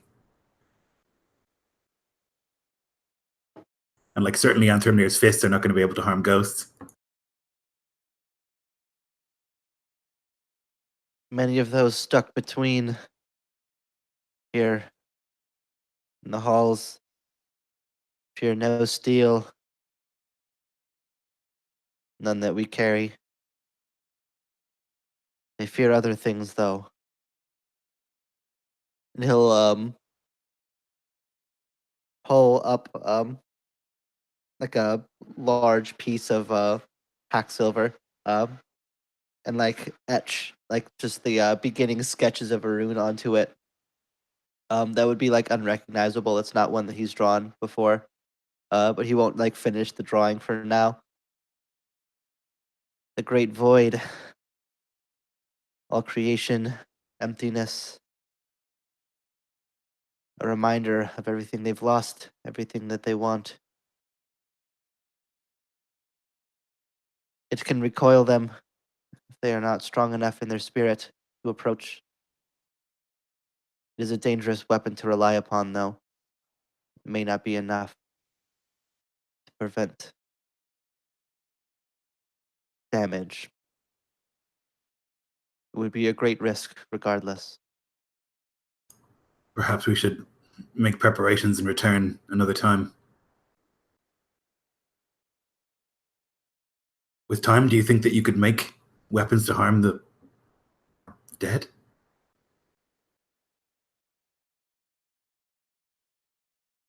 Such a thing is beyond my current knowledge, but with all things, time and research, may be possible. If we can find a way. Some symbol of the gods that we can use, some power to inscribe into it. I'm confident in my runes and in my forge, but the knowledge is where I lack. We can bridge the gap. We may be able to.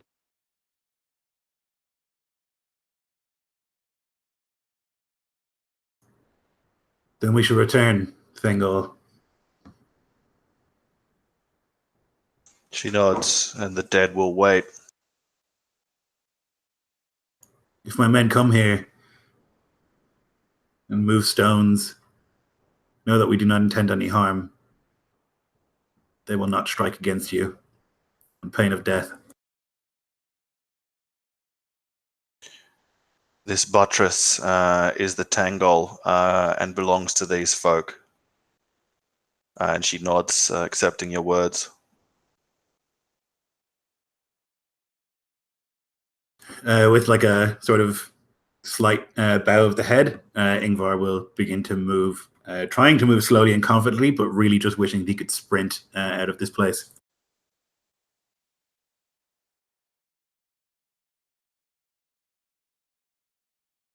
Yeah, by like flickering firelight, you can make your way back up the staircase and out of the bowels of this like ancient buttress and into the coastal mid-morning, the grey coastal mid-morning, and you can hear like the shambling of nettle and other like gorkas begin to make their way back down the steps into the darkness now that Sol sees torches out here, and he'll give like a breath like he's been holding it in, and Knut says, "I've never been so filled with fear, I'll wager."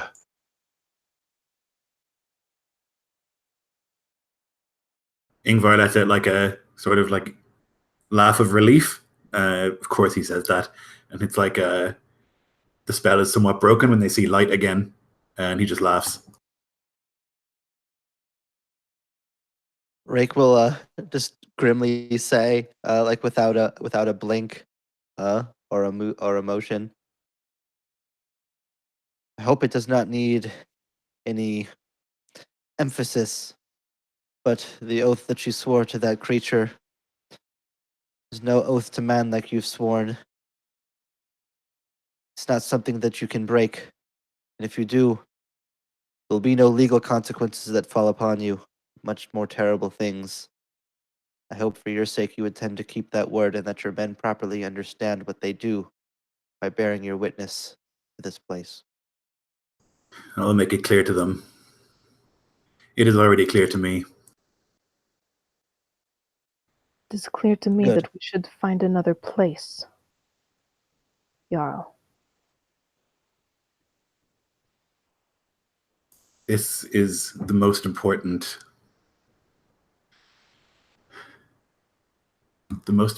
piece of land in Bragi's spear. From here, a castle could command all of the trade in all of the spear.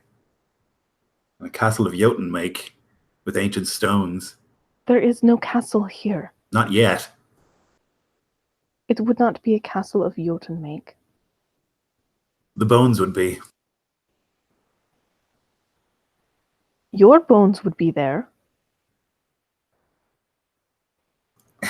He laughs at that.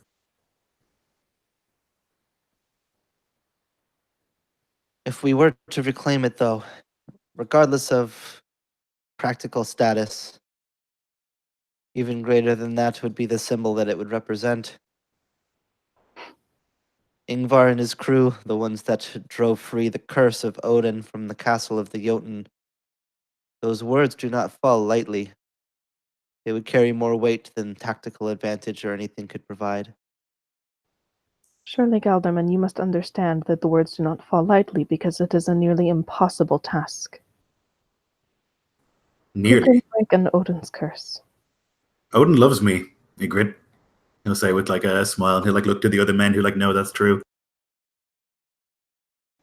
She like almost grits her teeth because she's heard this for ever. No task worthwhile is ever done easily.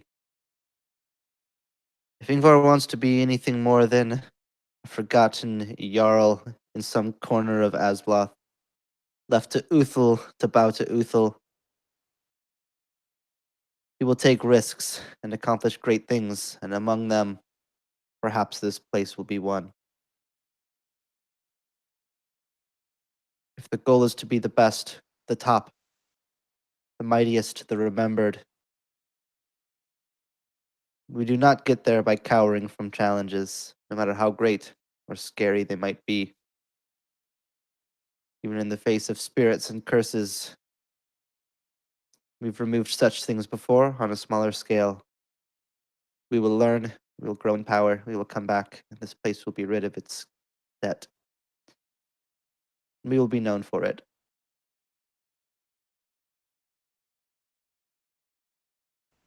The pair of you are well matched. I've said my piece. I will not- Reputation is all. You know that. Her eyes narrow a little bit.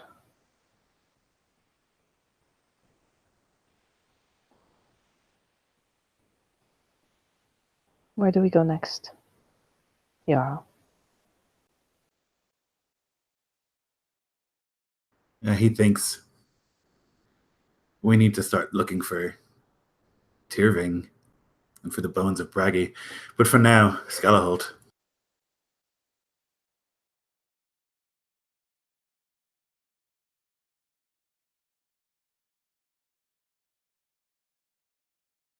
So the Sjohestur is hauled back into the bay and out across it. Wind, Arun happy sails that carries south, and the men have like an extra spring in their step, and when needed to pull oars, do so with most efficacy, given they're very happy to get as far away as possible from that brooding black shore.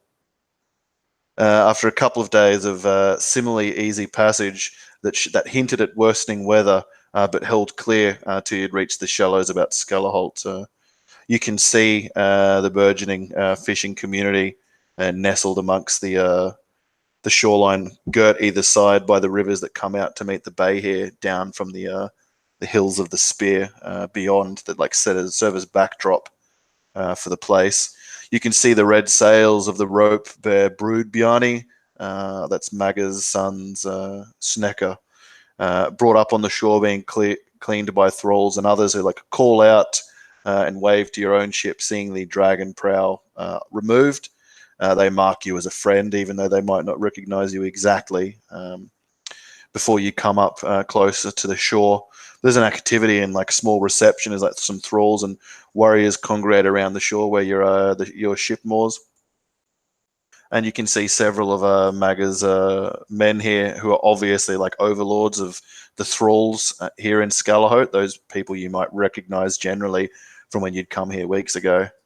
They'll like stride into the shallows to meet you as you like jump out of your own ship and head towards the shore of Skalaholt.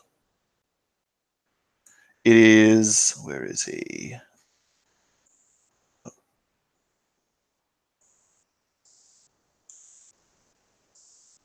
The youngest, Othring Magison, the dutiful young Othring, who'd be amongst these armed men and thralls who like come up to meet you. Ah, Blackhand, he says, and nods to each of you in turn. My mother will be glad of seeing you. Othring, he says, gesturing to himself, in case you'd forgotten. He'll nod and pretend like he hadn't forgotten that we had. Of course, Othring, good to see you. Oh, Lord, I can take you too if you wish. Do you wish to have the men haul your ship up? Are you staying long? He'll ask questioningly. We're here to fulfill the oath we swore to Maga. A week then. Of course, I'll have Thrall see to it, Lord. And he'll gesture to a couple of his men who like go off, and then with the others, I'll fall in with him, and he'll say, "If you will, Lord." Yeah, he'll follow. And so you guys are like brought up through the town. You can see the thralls have all been like set to work of fishing, and there's rock traps that have been set up and down the bay. And you can see a team of men led by a few Isklofinn warriors under Maggie's service, who are like bringing back long sticks laden with flensed seal meat from further north up the headland. So not north, it would be west up the headland. As you make your way through like the thoroughfare, I guess, of Skalaholt, to the largest building here, which is like not dwarfed, I should say, but smaller than the one in Helagasker, and made all entirely of wood, though it seems sturdy enough anyway. And there's several kind of men of Maga's service like lounging about the central area of the place, and guards on duty at the front of what serves as her long hall. And woe betide the previous occupant. Men will like come to take weapons from you all, except for you, Yngvar, given your position. And I'll take them with like no lack of respect, carefully, and like store them as they would their own before you guys are led into the this like it might have once served as like a large Gothi's building or like something like that. It's repurposed now for Maga and her like sons. And you can see here that there's like some spoils of like sheep skins that have been like thrown across, and there's like some fine carvings of like various woods, bone trinkets, and like scented salted meats that like hang about. Quite like a bounty in here. There are several obvious thralls in various states amongst the few armored men and bondsmen of Maga. And she herself, like a circus master, sits in the middle, like watching all of this, men like lounging at their thrallment. Blackhand, Ygritte, come, you bondsman of Helagasker. I owe you my congratulations and my welcome, Lord. She'll like raise her cup to you and gesture for a few of her sons to comply. You can see the cold, silent, brooding steer collar, the oldest of her brood. He just gives like a perfunctory kind of nod and raises his own cup from where he sits at a bench. Next to him, the youngest of her brood, Ragnvald, who was like previously conferring with Adis, the skag.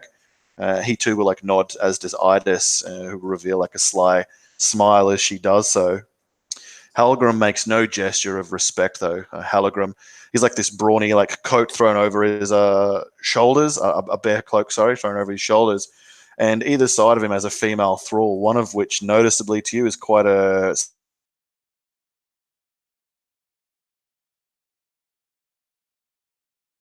he sits with like newly gotten like cloak and boots and belt and that kind of like about himself from when you'd spied him last, when that night that he came to his mother's ship after his severe beating in Raudersklauder. And he sits there quite proud as punch amongst his own like things begotten. But if like you turn your attention to him, he'll comply and give like a nod of respect and an utterance of Lord. Take a place where you will. I can have food and drink brought for you. We want for no fish. That is a surety, she says with a small degree of boredom. Yeah, fish will keep you full. And he'll like find a place and sit. He doesn't want to make too huge of a deal of himself, though he wants other people to see him being magnanimous more than he wants to actually be magnanimous.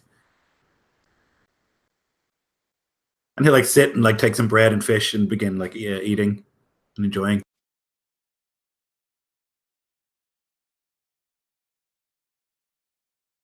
Well, you've made good on your word. I expect you're here for a week to enjoy my hospitality and eat my larder.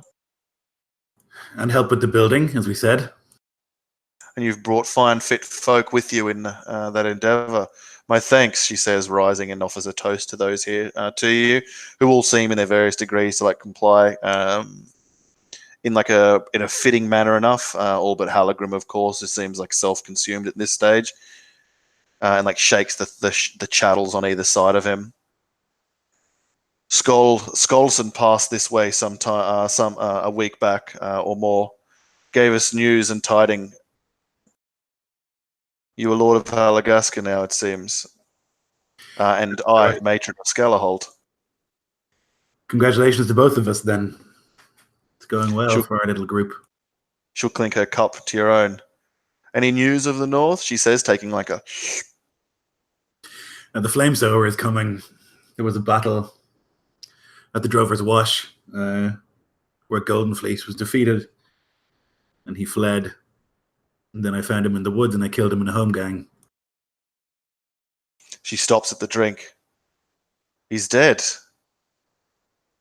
That's right. And is Goldenfleece a title, or did he sport one? She says, intrigued, leaning forward from her stool. He did. And she looks about you and your men and then back to you. And so the war is all but won.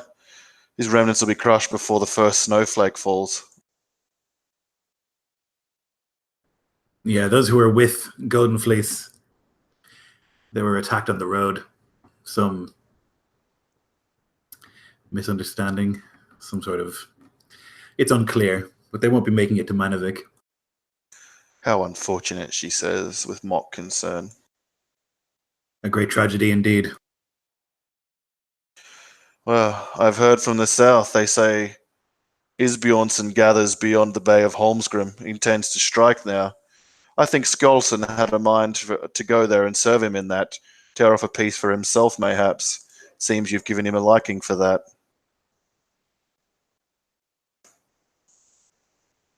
Skull is a good man. Yeah. His son, though, I wonder. There's something unsettling about the boy, but he has been ill for most of his life. Not befitting of a son. I've had one like him, she says, with like casuality. So I the put him before an oak tree. Autumn, back on the painted cliffs.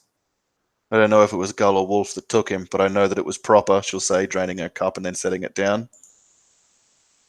Yeah, he'll nod at that and think that that's probably the best thing to do. That's how he was always taught. And he like thinks back to the Tengol and the weirdness there.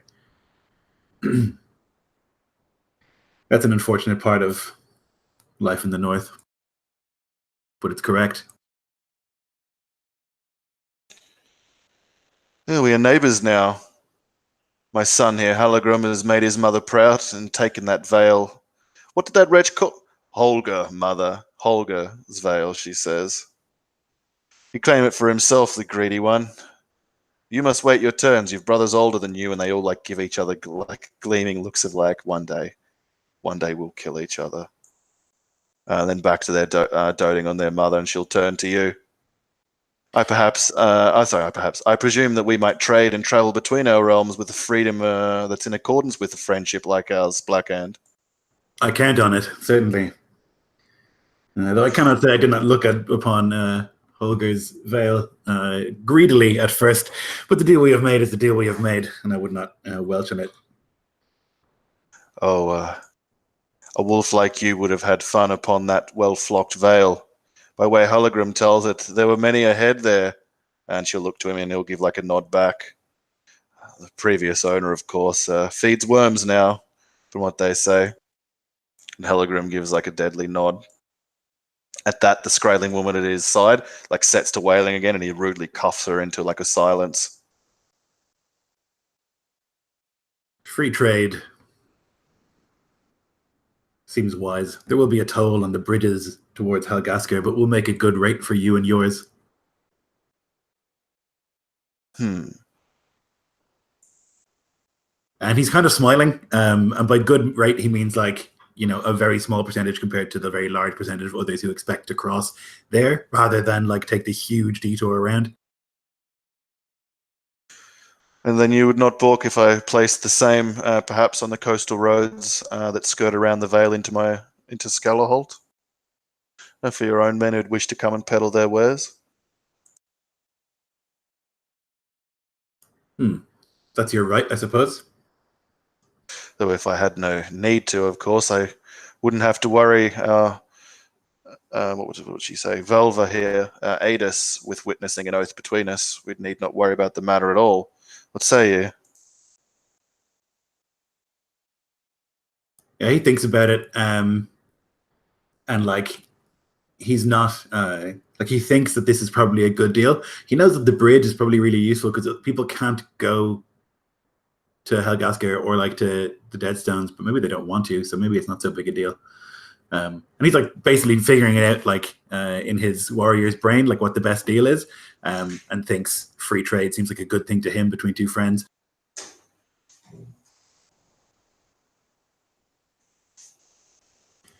Yeah, he like spits in his hand. She'll lean forward and give a smile and spit out into her own hand and clasp it into yours and have the salival oath sworn.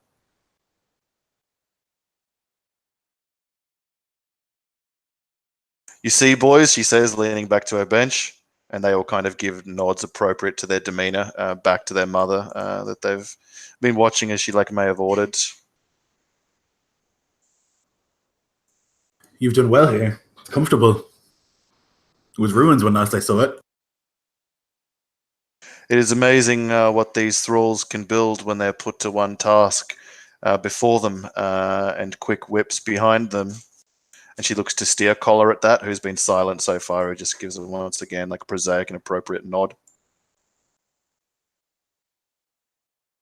Though many will like die from the hard toil and the sickness of their conditions, their mouths will not feed through the winter. And beyond the stones rubble you mentioned, they'll be used in years to come. Build a finer place than this for my boys. I do want what's best for them.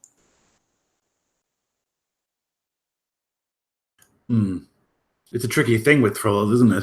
Feeding them, housing them. But if you don't have them, who's going to till the fields?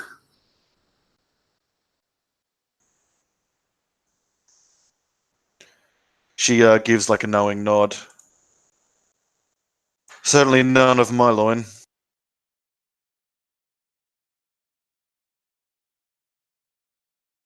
He wonders, like, is he more merciful, or is he more long-seeing than Maga, keeping his thralls like not so terribly worked so that he has people to like run the town, and he's not sure.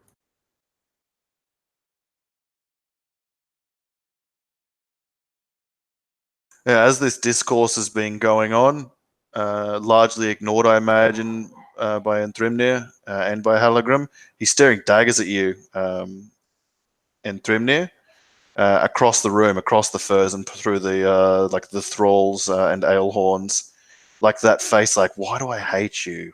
Like, why do I automatically dislike you or hate you? And he's just like, eyeballing you for a moment till you return at an uncomfortable amount, and then he'll look away. Though you think by his look that it still plays on his mind, wondering perhaps how he might know you or why he may hate you. And there's always like that peripheral lurk from him as he like chances a glance over toward you, as he like jostles his thralls from side to side. It's water off a duck's back to him from there, who acts like it's not even happening for the most part, even though they meet every so often. He is not oblivious, but uncaring.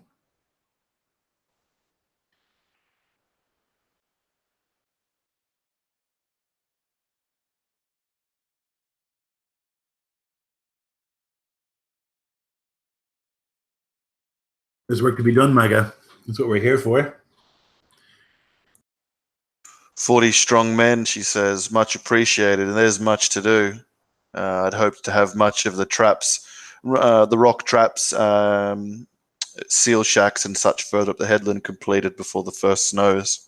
And other barns are erected for the thralls who we've evicted. I'd appreciate it. And you and your sworn folk welcome to stay here in the hall.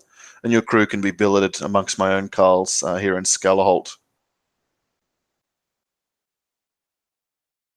If you've thralls, they can sleep wherever they won't cause issue.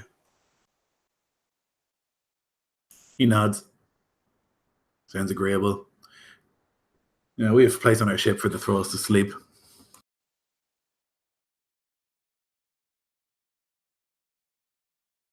And then she'll like smile a little as like a thrall brings the food she'd requested, and she'll like break it with you and go into other like rumoring and information swapping, as like the men you've brought here, who were spared the oar, now are not spared the hammer, and set to toil to foster goodwill between these folk of Skalaholt and Helagasker. As like this meeting is breaking up and people like going to their various duties, Halagrim will like stand up and cross the furs towards you as most of the folk have like kind of melted out of here, and he'll look down to you and Thrymnir. I see you looking at my sea wives. Do they catch the? Do you take a liking to them? If you've silver, perhaps I'll let you at them.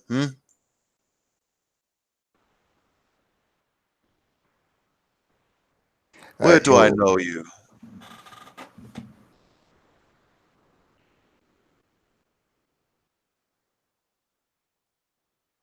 And Thrymnir will stand up so that his face is uncomfortably close to Halagrim, but he will remain silent, staring at this man in the face. Well, I guess they're staring at one another. He's waiting to see that gleam of recognition come into his eyes. Yeah, it does not. It leads you to think perhaps this man like knows but doesn't know. Like in the dark and in the drunk and in the mud, like doesn't know what you look like. And so with your silence here, does not know what you sound like either. And so just finds it weird, the return, like their own confounding intimidation that's returned to him by you. And he'll give like a snort after a while and turn away.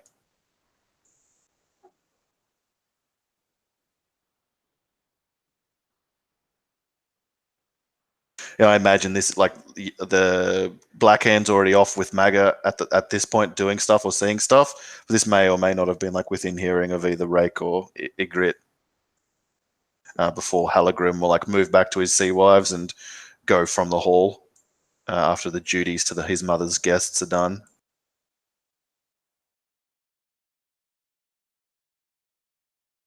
And at this stage, there's a lot of like tree cutting and like stone hauling and splitting of blocks and all manner of work like that. And essentially, a week will pass with your men put to not backbreaking, but like earnest toil to foster goodwill and alliance with Maga's sons and the crew of the Rope Bear Brood Biani.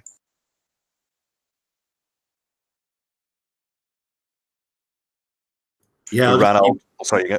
I'll just try and keep the men like in good spirits and make sure they don't get in any fights or like any disagreements as we spend the week doing it. It's kind of another week for Yngvar to rest. Like he won't be doing any heavy lifting because he's in pretty rough condition. So he's like starting to feel better, I think, by the end of it.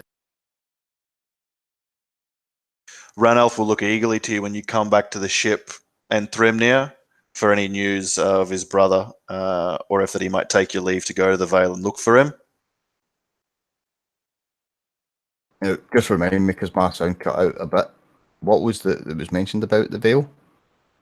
Okay, so Holger, who is Ranulf's brother, built himself like a long haul in Holger's Vale, which is east along the headland from here, like where you guys are on the map. Mm-hmm. And ruled over there with like a family, which now has been taken and enthralled by Maga's sons. Holger is the brother of Ranulf. Ranulf was the one who went south to try his hand in Sjohestur. Holger was the one banished from Helagasker for marrying a Skraeling woman. So Holger's thralled to Magna now? Holger is dead and slowly and brutally done so, if his like boasting at the Jarl Parley was anything to go by. And Okay. perhaps the Skraeling woman he danced on one of his thighs was Holger's wife and Ranulf's sister-in-law, whom by like Asblodr and Isklofinn law too, I'd hazard a guess, is like meant to be the one who marries the wife to take care of her if his brother should die. Yeah. Like that's the duty of the second son. Okay. Yeah, so when Ranulf questions, and Thrymnir will tell him bluntly about what has occurred. The fate of his brother and Holger's wife.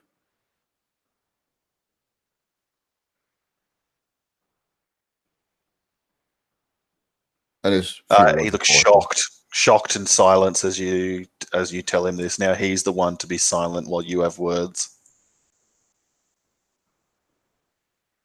Yeah, it's not anything comforting for a man from here. It's just, here's the facts. And this is the way of it.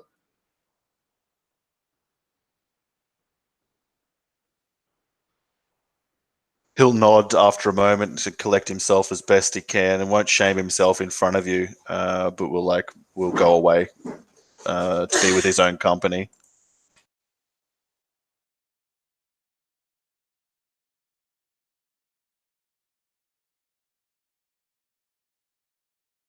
The next afternoon, you come across Ranulf, badly beaten, his teeth missing from the front of his face, and has been roughly treated, to say the least. And when he sees you, your eyes searching for him, or are you walking towards him, he'll look for somewhere else to look, fearing like rebuke.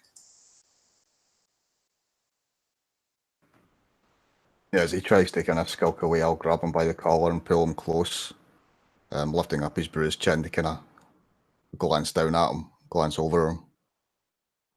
I went as a free man to plead with that brute that I might buy my sister-in-law and her child back from thraldom, that I'd pay him honest coin or with my own work. He laughed and said that he had a strange liking to her and called her ill names, and then took himself to beating me and kicked me out of his hovel. And you can see, like, by a beating, it's like he's knocked several teeth out, like bruised his eye, like thoroughly pummeled the absolute fuck out of him.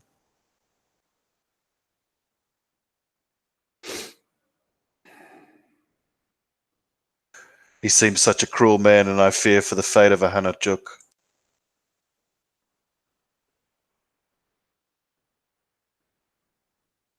If I had Thor's strength or Odin's courage, I'd. But he's just wheezes wetly and doesn't finish the sentence.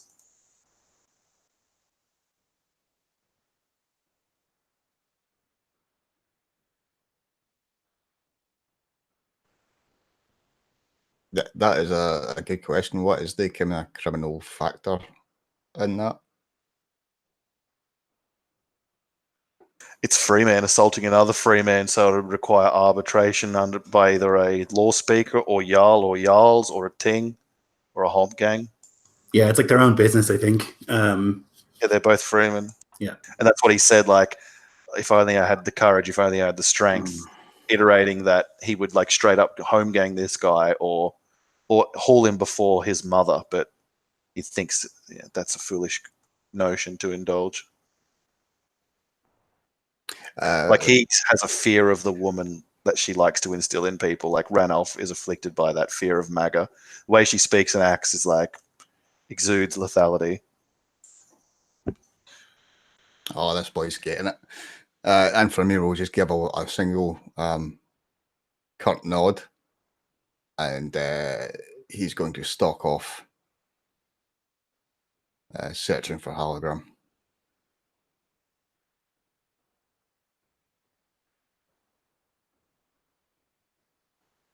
I think they would find him at like a briar with a couple of his hired men drinking ale while he's ordered thralls to go set to the work with the with Ulveg's lot, or some derogatory term with what he'd call the Sjohestur. And so he'd like look up with surprise when like the door down into the briar like swings inward, and he can hear the toil of the day outside, like the waves and like saws going back and forth and hammers and nails and men calling, or maybe even some people singing. And like kind of look up. "'Tis the runtish rat I told you about." He points with one of his men, and that man gives like a clears his throat and spits down into the unrushed floor. "Have you words now, or come to look at me more?" Where is your mother? "What business would my mother have with the likes of you? She's most like in her hall, or with your own captain." He'll nod at that, and then move towards him. And as he gets within lunging distance, kind of stroll towards him. As soon as he's within lunging distance, he's going to lunge at him, knocking the mug from his hand and deliver an elbow to his face. Okay, roll an attack with advantage. We'll sort that out and then roll initiative.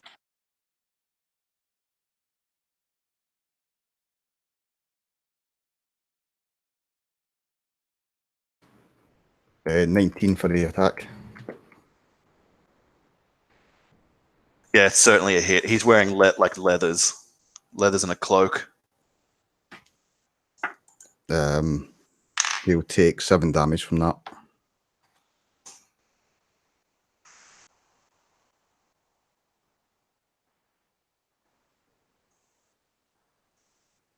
Okay.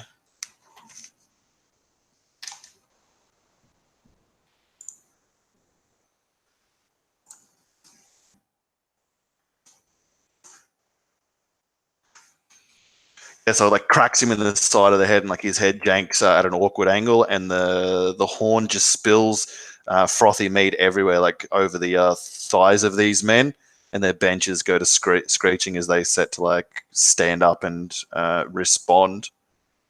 A man of shorter stature, which isn't hard, than Hologram next to him, jumps up and sees this, and will try and grapple you. So make an opposed athletics or acrobatics, please. So your DC is 16. 19. Okay, but you shake him off, and he like nearly falls back over the bench that he stood up from. And you're the next to act, and Thremnir. Before you is Hologram sitting like sidelong at you, like you approaching him at his left, or like 11 o'clock. And to his right, Ervid, the man who just acted and tried to like grapple at your side, and to his sinister side, another man, like obviously both bondsmen of him, and armed with like men's knives, but similarly garbed to him in leathers and cloak. The one that just tried to grapple on Tremere, he'll turn round, deliver 2 uppercuts to the man for 24 and a 19, and the third blow Both hit. missing. Okay. 13 to him. Oh. The second one catches him in the side of the throat, and he's like coughing wetly and like wheezing, his voice like barely rasping through. You've obviously like hit something important, and the first smash like busted his nose and like sent blood sheeting out over his chest. He like swoons with that like on the edge of unconsciousness, like a man brutally king hit twice, but he's still a threat.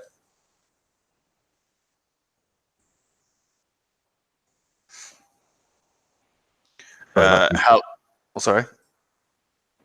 I would just say that was me. Okay. Helagrum at this will turn to Sven, and like yelling, "Help me!" And he himself will, I guess he would just strike out at you. No, he's like attacked by like this. He go into fight or flight. He'll like reach to his side and pull out his like man's knife and like stab it up into you, like aiming beneath the ribs for 24 to hit. Rolled it. It's going to be 5 piercing damage though. He like stabs it up and then like pulls it out and quickly gives another thrust. This time for 14 to hit. That'll miss. Okay, so after like the arcing pain of the first lances through you, you can like feel him pull the blade out and go to strike again, and you can bring your elbow down to like bar the strike wide. At this, Vane will get up, and I'm not sure if you're proficient in unarmed fighting, because like he would provoke an opportunity of attack technically from you as he like moves away from that to go like pick up a stool, and then we'll use it to smash you over the back of the head with it. No, I'm fine with letting him do it. Okay. He'll bring it down, but you move aside and it smashes into the middle of the table and sends splinters and like chair legs shrapneling into the air. And he'll stay where he is, flanking you with Yngvar. Yngvar will, seeing like your blood spill out and like the shock hitting him, he's going to go around behind you and like try and put his arms underneath yours and like hold you back, like restrain you essentially, not mechanically, but flavor-wise.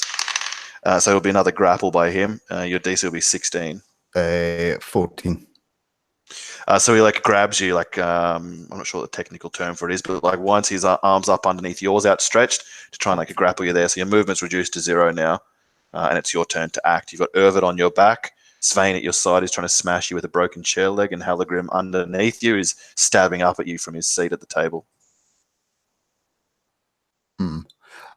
With the Urvid behind me, I'll swing the head back to try and catch him in the nose.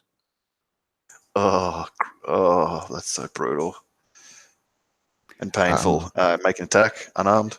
24. Yes, certainly. There's a satisfying wet whack, and you feel like hot liquid sheet out over the back of your neck and down your shirt. You'll take 5 damage from that. Oh, it sends him unconscious. It like splatters to the ground.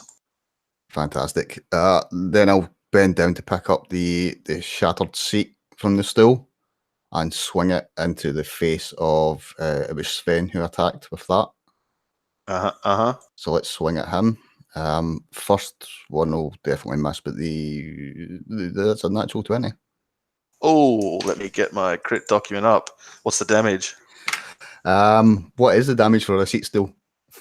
Oh, improvised weapon. So I think it's D4. D4, 6. 10 damage. Okay, he hasn't taken any yet. So it smacks him in like the side of the head. His eye socket like splits, blood spills out, and he like gives a moan of pain as he's nearly like collapses to the ground. He's badly buffeted, and it's like opened up quite a nasty gash above his eye, but he's not vanquished.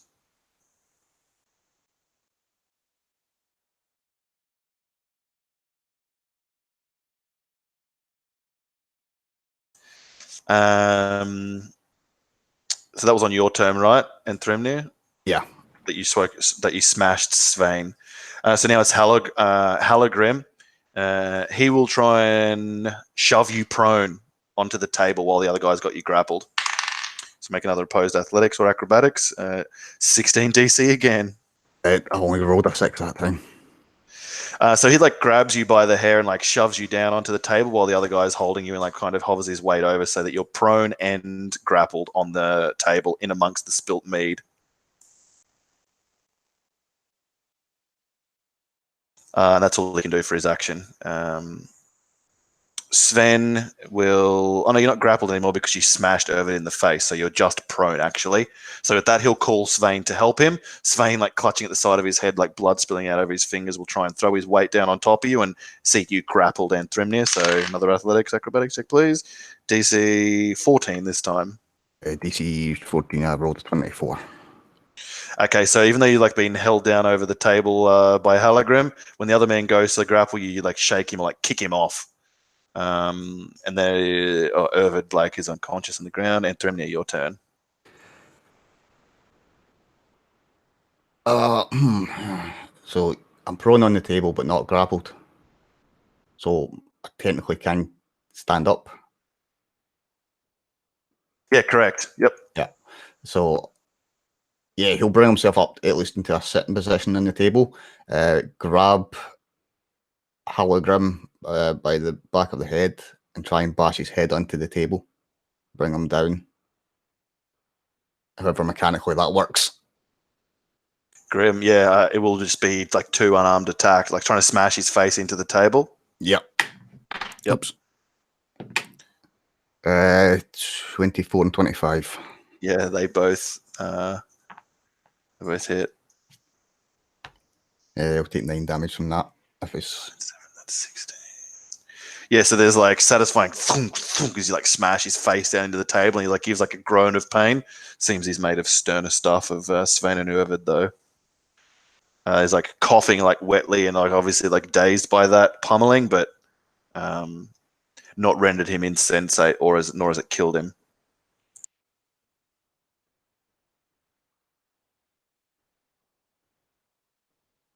At that, after your onslaught and Thrymnir, Halagrim, seeing you prone and like maybe you're too like wiry for them to like grapple down, he will just try and like gut you as best he can. He'll try and stab twice for the belly, try and open you up so they can step away.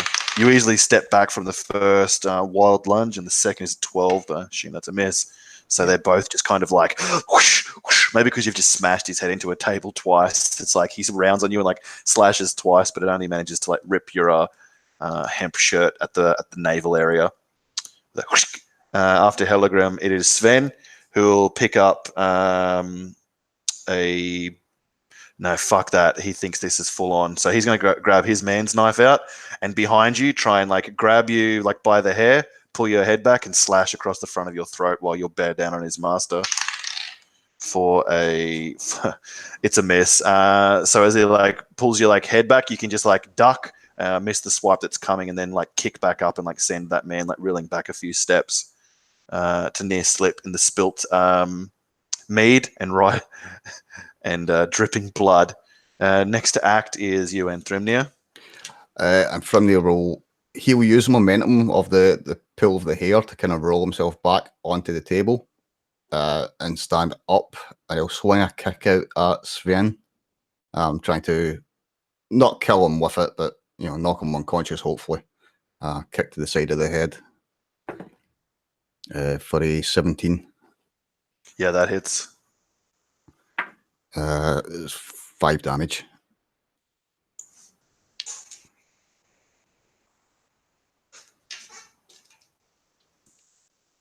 Yeah, like you thump your boot into him, it doesn't knock him out. Just like reels in pain and gives like a gross cry of agony, but it doesn't like see him knocked out. Okay, he'll do it again then. Okay, it's like kicking this guy in the head. Just mercifully. Yes. Merciless. Yes, thank you. 21 for the next one. Yep. He'll take 8 from that. Badly beaten, though, and bloody, though not bloodied. Like one of his eyes is bloodshot. He's got like a hole in the front of where one of his teeth is knocked free. His lips are all cracked and split. And like you're both just punching each other in this like alien mess. But he's not giving an inch, despite your onslaught. Still, he fights on, calling Svein to help him, and he has that kind of broken tone to his voice, like help me," unbefitting of his like size and the way that he carried himself in the presence of Blackhand yesterday. And Sven will do that, try and grab you by the hair again and slash your throat for nearly a critical fail. So you maybe elbow him in the stomach as he like jumps on your back again, and you send him sprawling to the ground.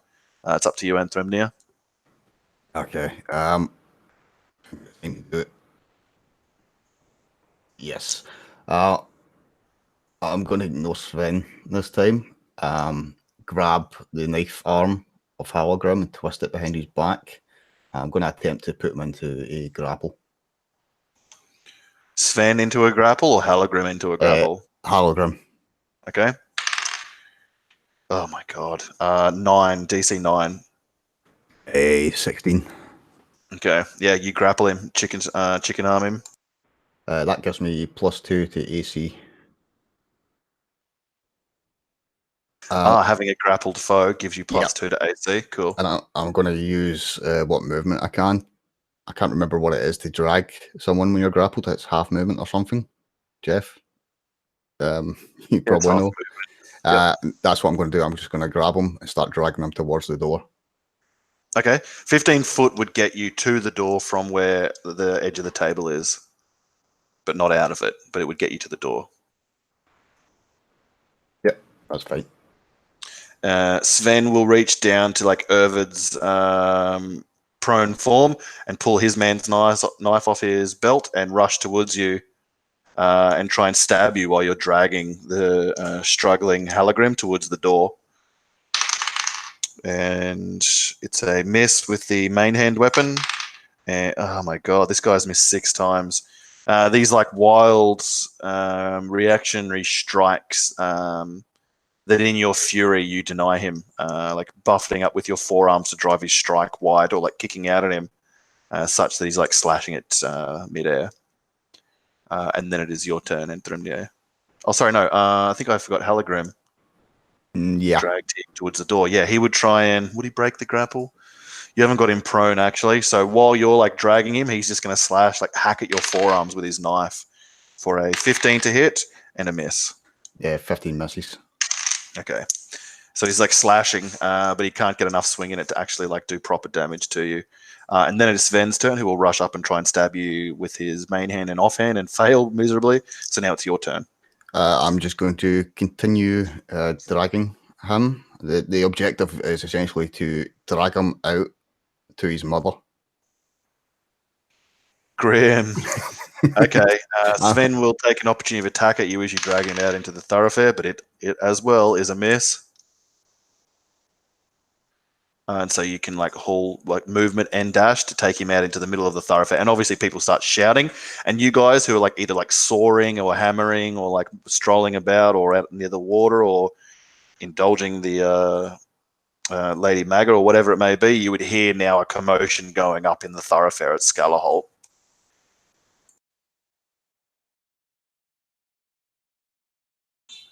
Svein, not wanting to be seen by Maga bearing weapons against guests, throws his own down near Ervid's body and rushes out into the thoroughfare to like rain down like punches and kicks at you and Thrymnir for a 22 to hit. So now he hits when he's not using a weapon.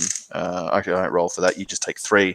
I'm going to use my reaction to let it hit the grappled. Oh, grim. In that case, it exactly is enough to bloody Helagsker.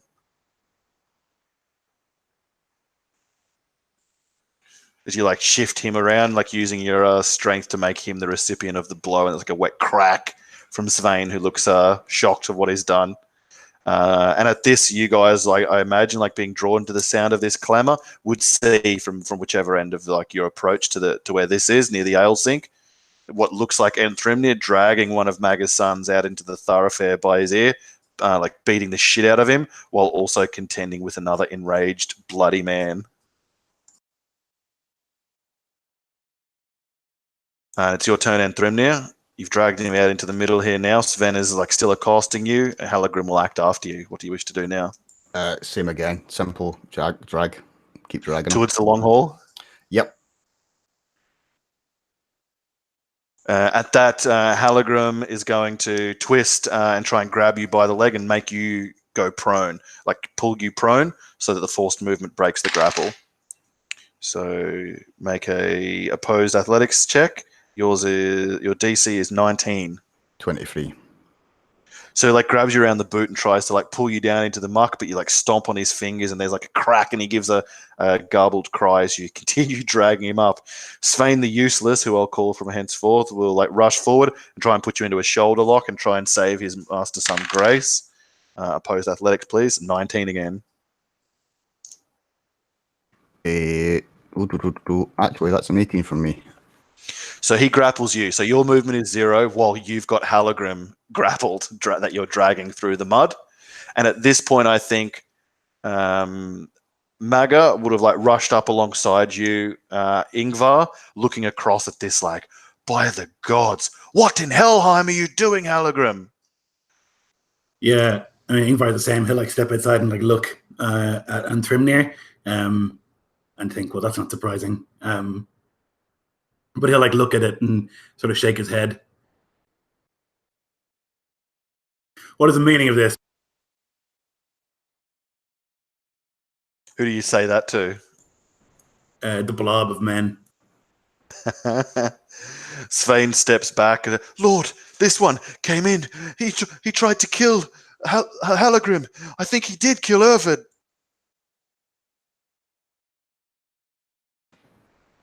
He has no weapons.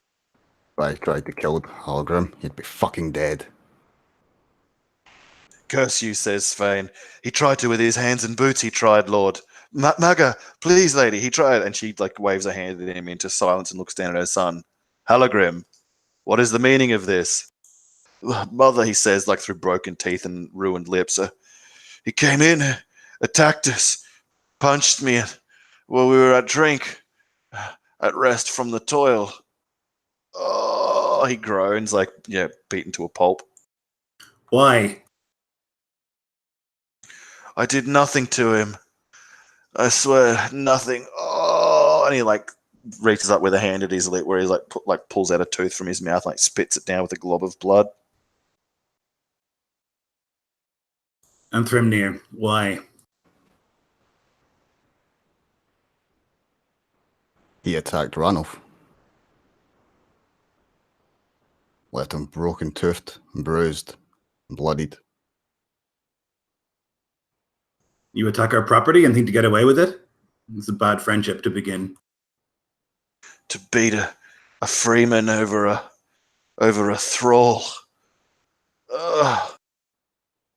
It's not right. Mother, pleads Helagrim, and she looks hard about it. If you're going to start fights, Helagrim, I think you have to be able to stand up for yourself. I beat a wretch, a thrall, earlier in the day. But he's assaulted me, Mother. I demand satisfaction. Yngvar will lean over to Maga and say, this can go a few different ways. We want to try and keep this from getting out of control, don't you think? Agreed, she says, like her voice darkening now, like a storm off the bay. Helagrim, you'll stand and give apology for your insight to this man's companion, and pay hack appropriate for what damage you've done to the. And she looks to you. Is he a thrall or a freeman? This Asblodr that has been mentioned.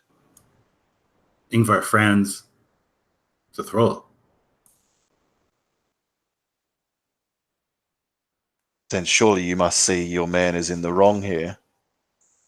Cannot attack our property. He's not a thrall, he's a free man. She looks as surprised as anyone else who like turns their head towards you and Thrymnir. You freed an Asblodr and made him your own, and now would stand with him in this?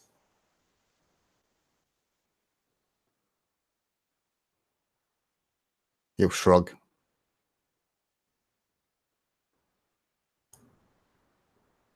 If he is a free man, then an attack on him is his vengeance, and vengeance is to be expected. We should stop it now, though, before it becomes a blood feud. It is a blood feud, says Halgrim. This coward attacked me without provocation while I was sitting at drink. A coward's blow. A cunning lunge, fitting of one of Loki's ilk. Yngvar, He says, Sorry, Taylor. Igor will kind of come up near where Yngvar's standing. Yngvar, I have never yet seen Endrimnir do something without much thought. Or at least a little. Yngvar thinks the only thing he's seen Anthrimnir do is without thought. All of his actions, basically, so far, have been either kill or get us in trouble. And he's useful in the shield wall, so he hasn't like kicked him out yet. But now he's like looking at this like this is such a mistake.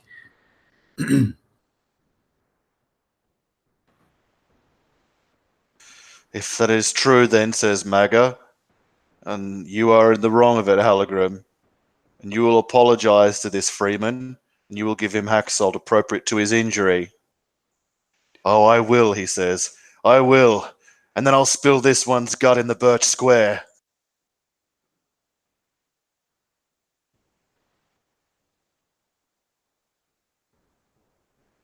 Yngvar shakes his head. This is not... I'll not stand in the way of the square being made, but this is a bad beginning to a friendship.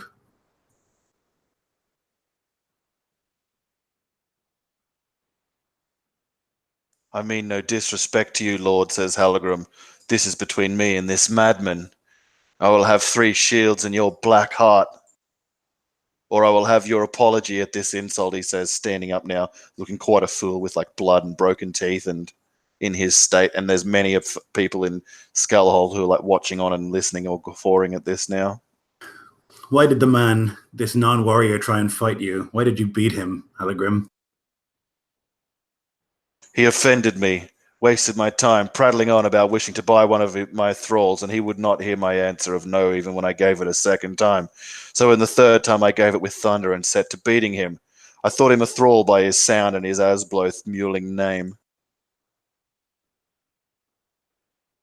Yeah, They are our enemy, are they not? And he says that to his mother and to you, but also like a dog to some of the people who are listening as well. Like that sounds correct, and it sounds like the kind of thing that Yngvar would have done a few years ago. A home gang, then, if you wish it. If Anthrimnir accepts. If you win, you'll apologize, and you'll give the thrall to the freeman. What do you say, coward? Will you face me when I'm ready, with weapons in hand, and the square and all to see? And no cunning darkness as your ally? For the thralls.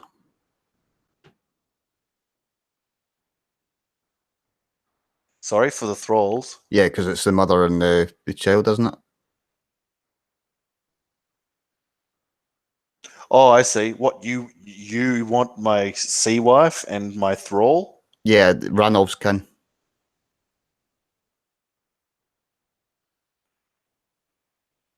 I think not. I think you should never have them. And I think any man here with ears and honor to witness me would know that in my will, if I am to die under Thor's watch in the birch square with this man, let them be flensed and cast into the bay. He says with like just a pride broken spite of a dog.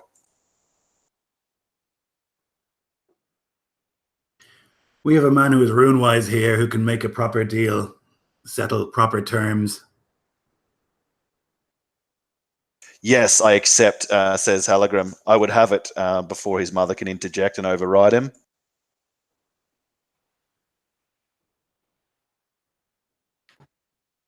And under the watchful eye of Odin and the gods, we shall see it done.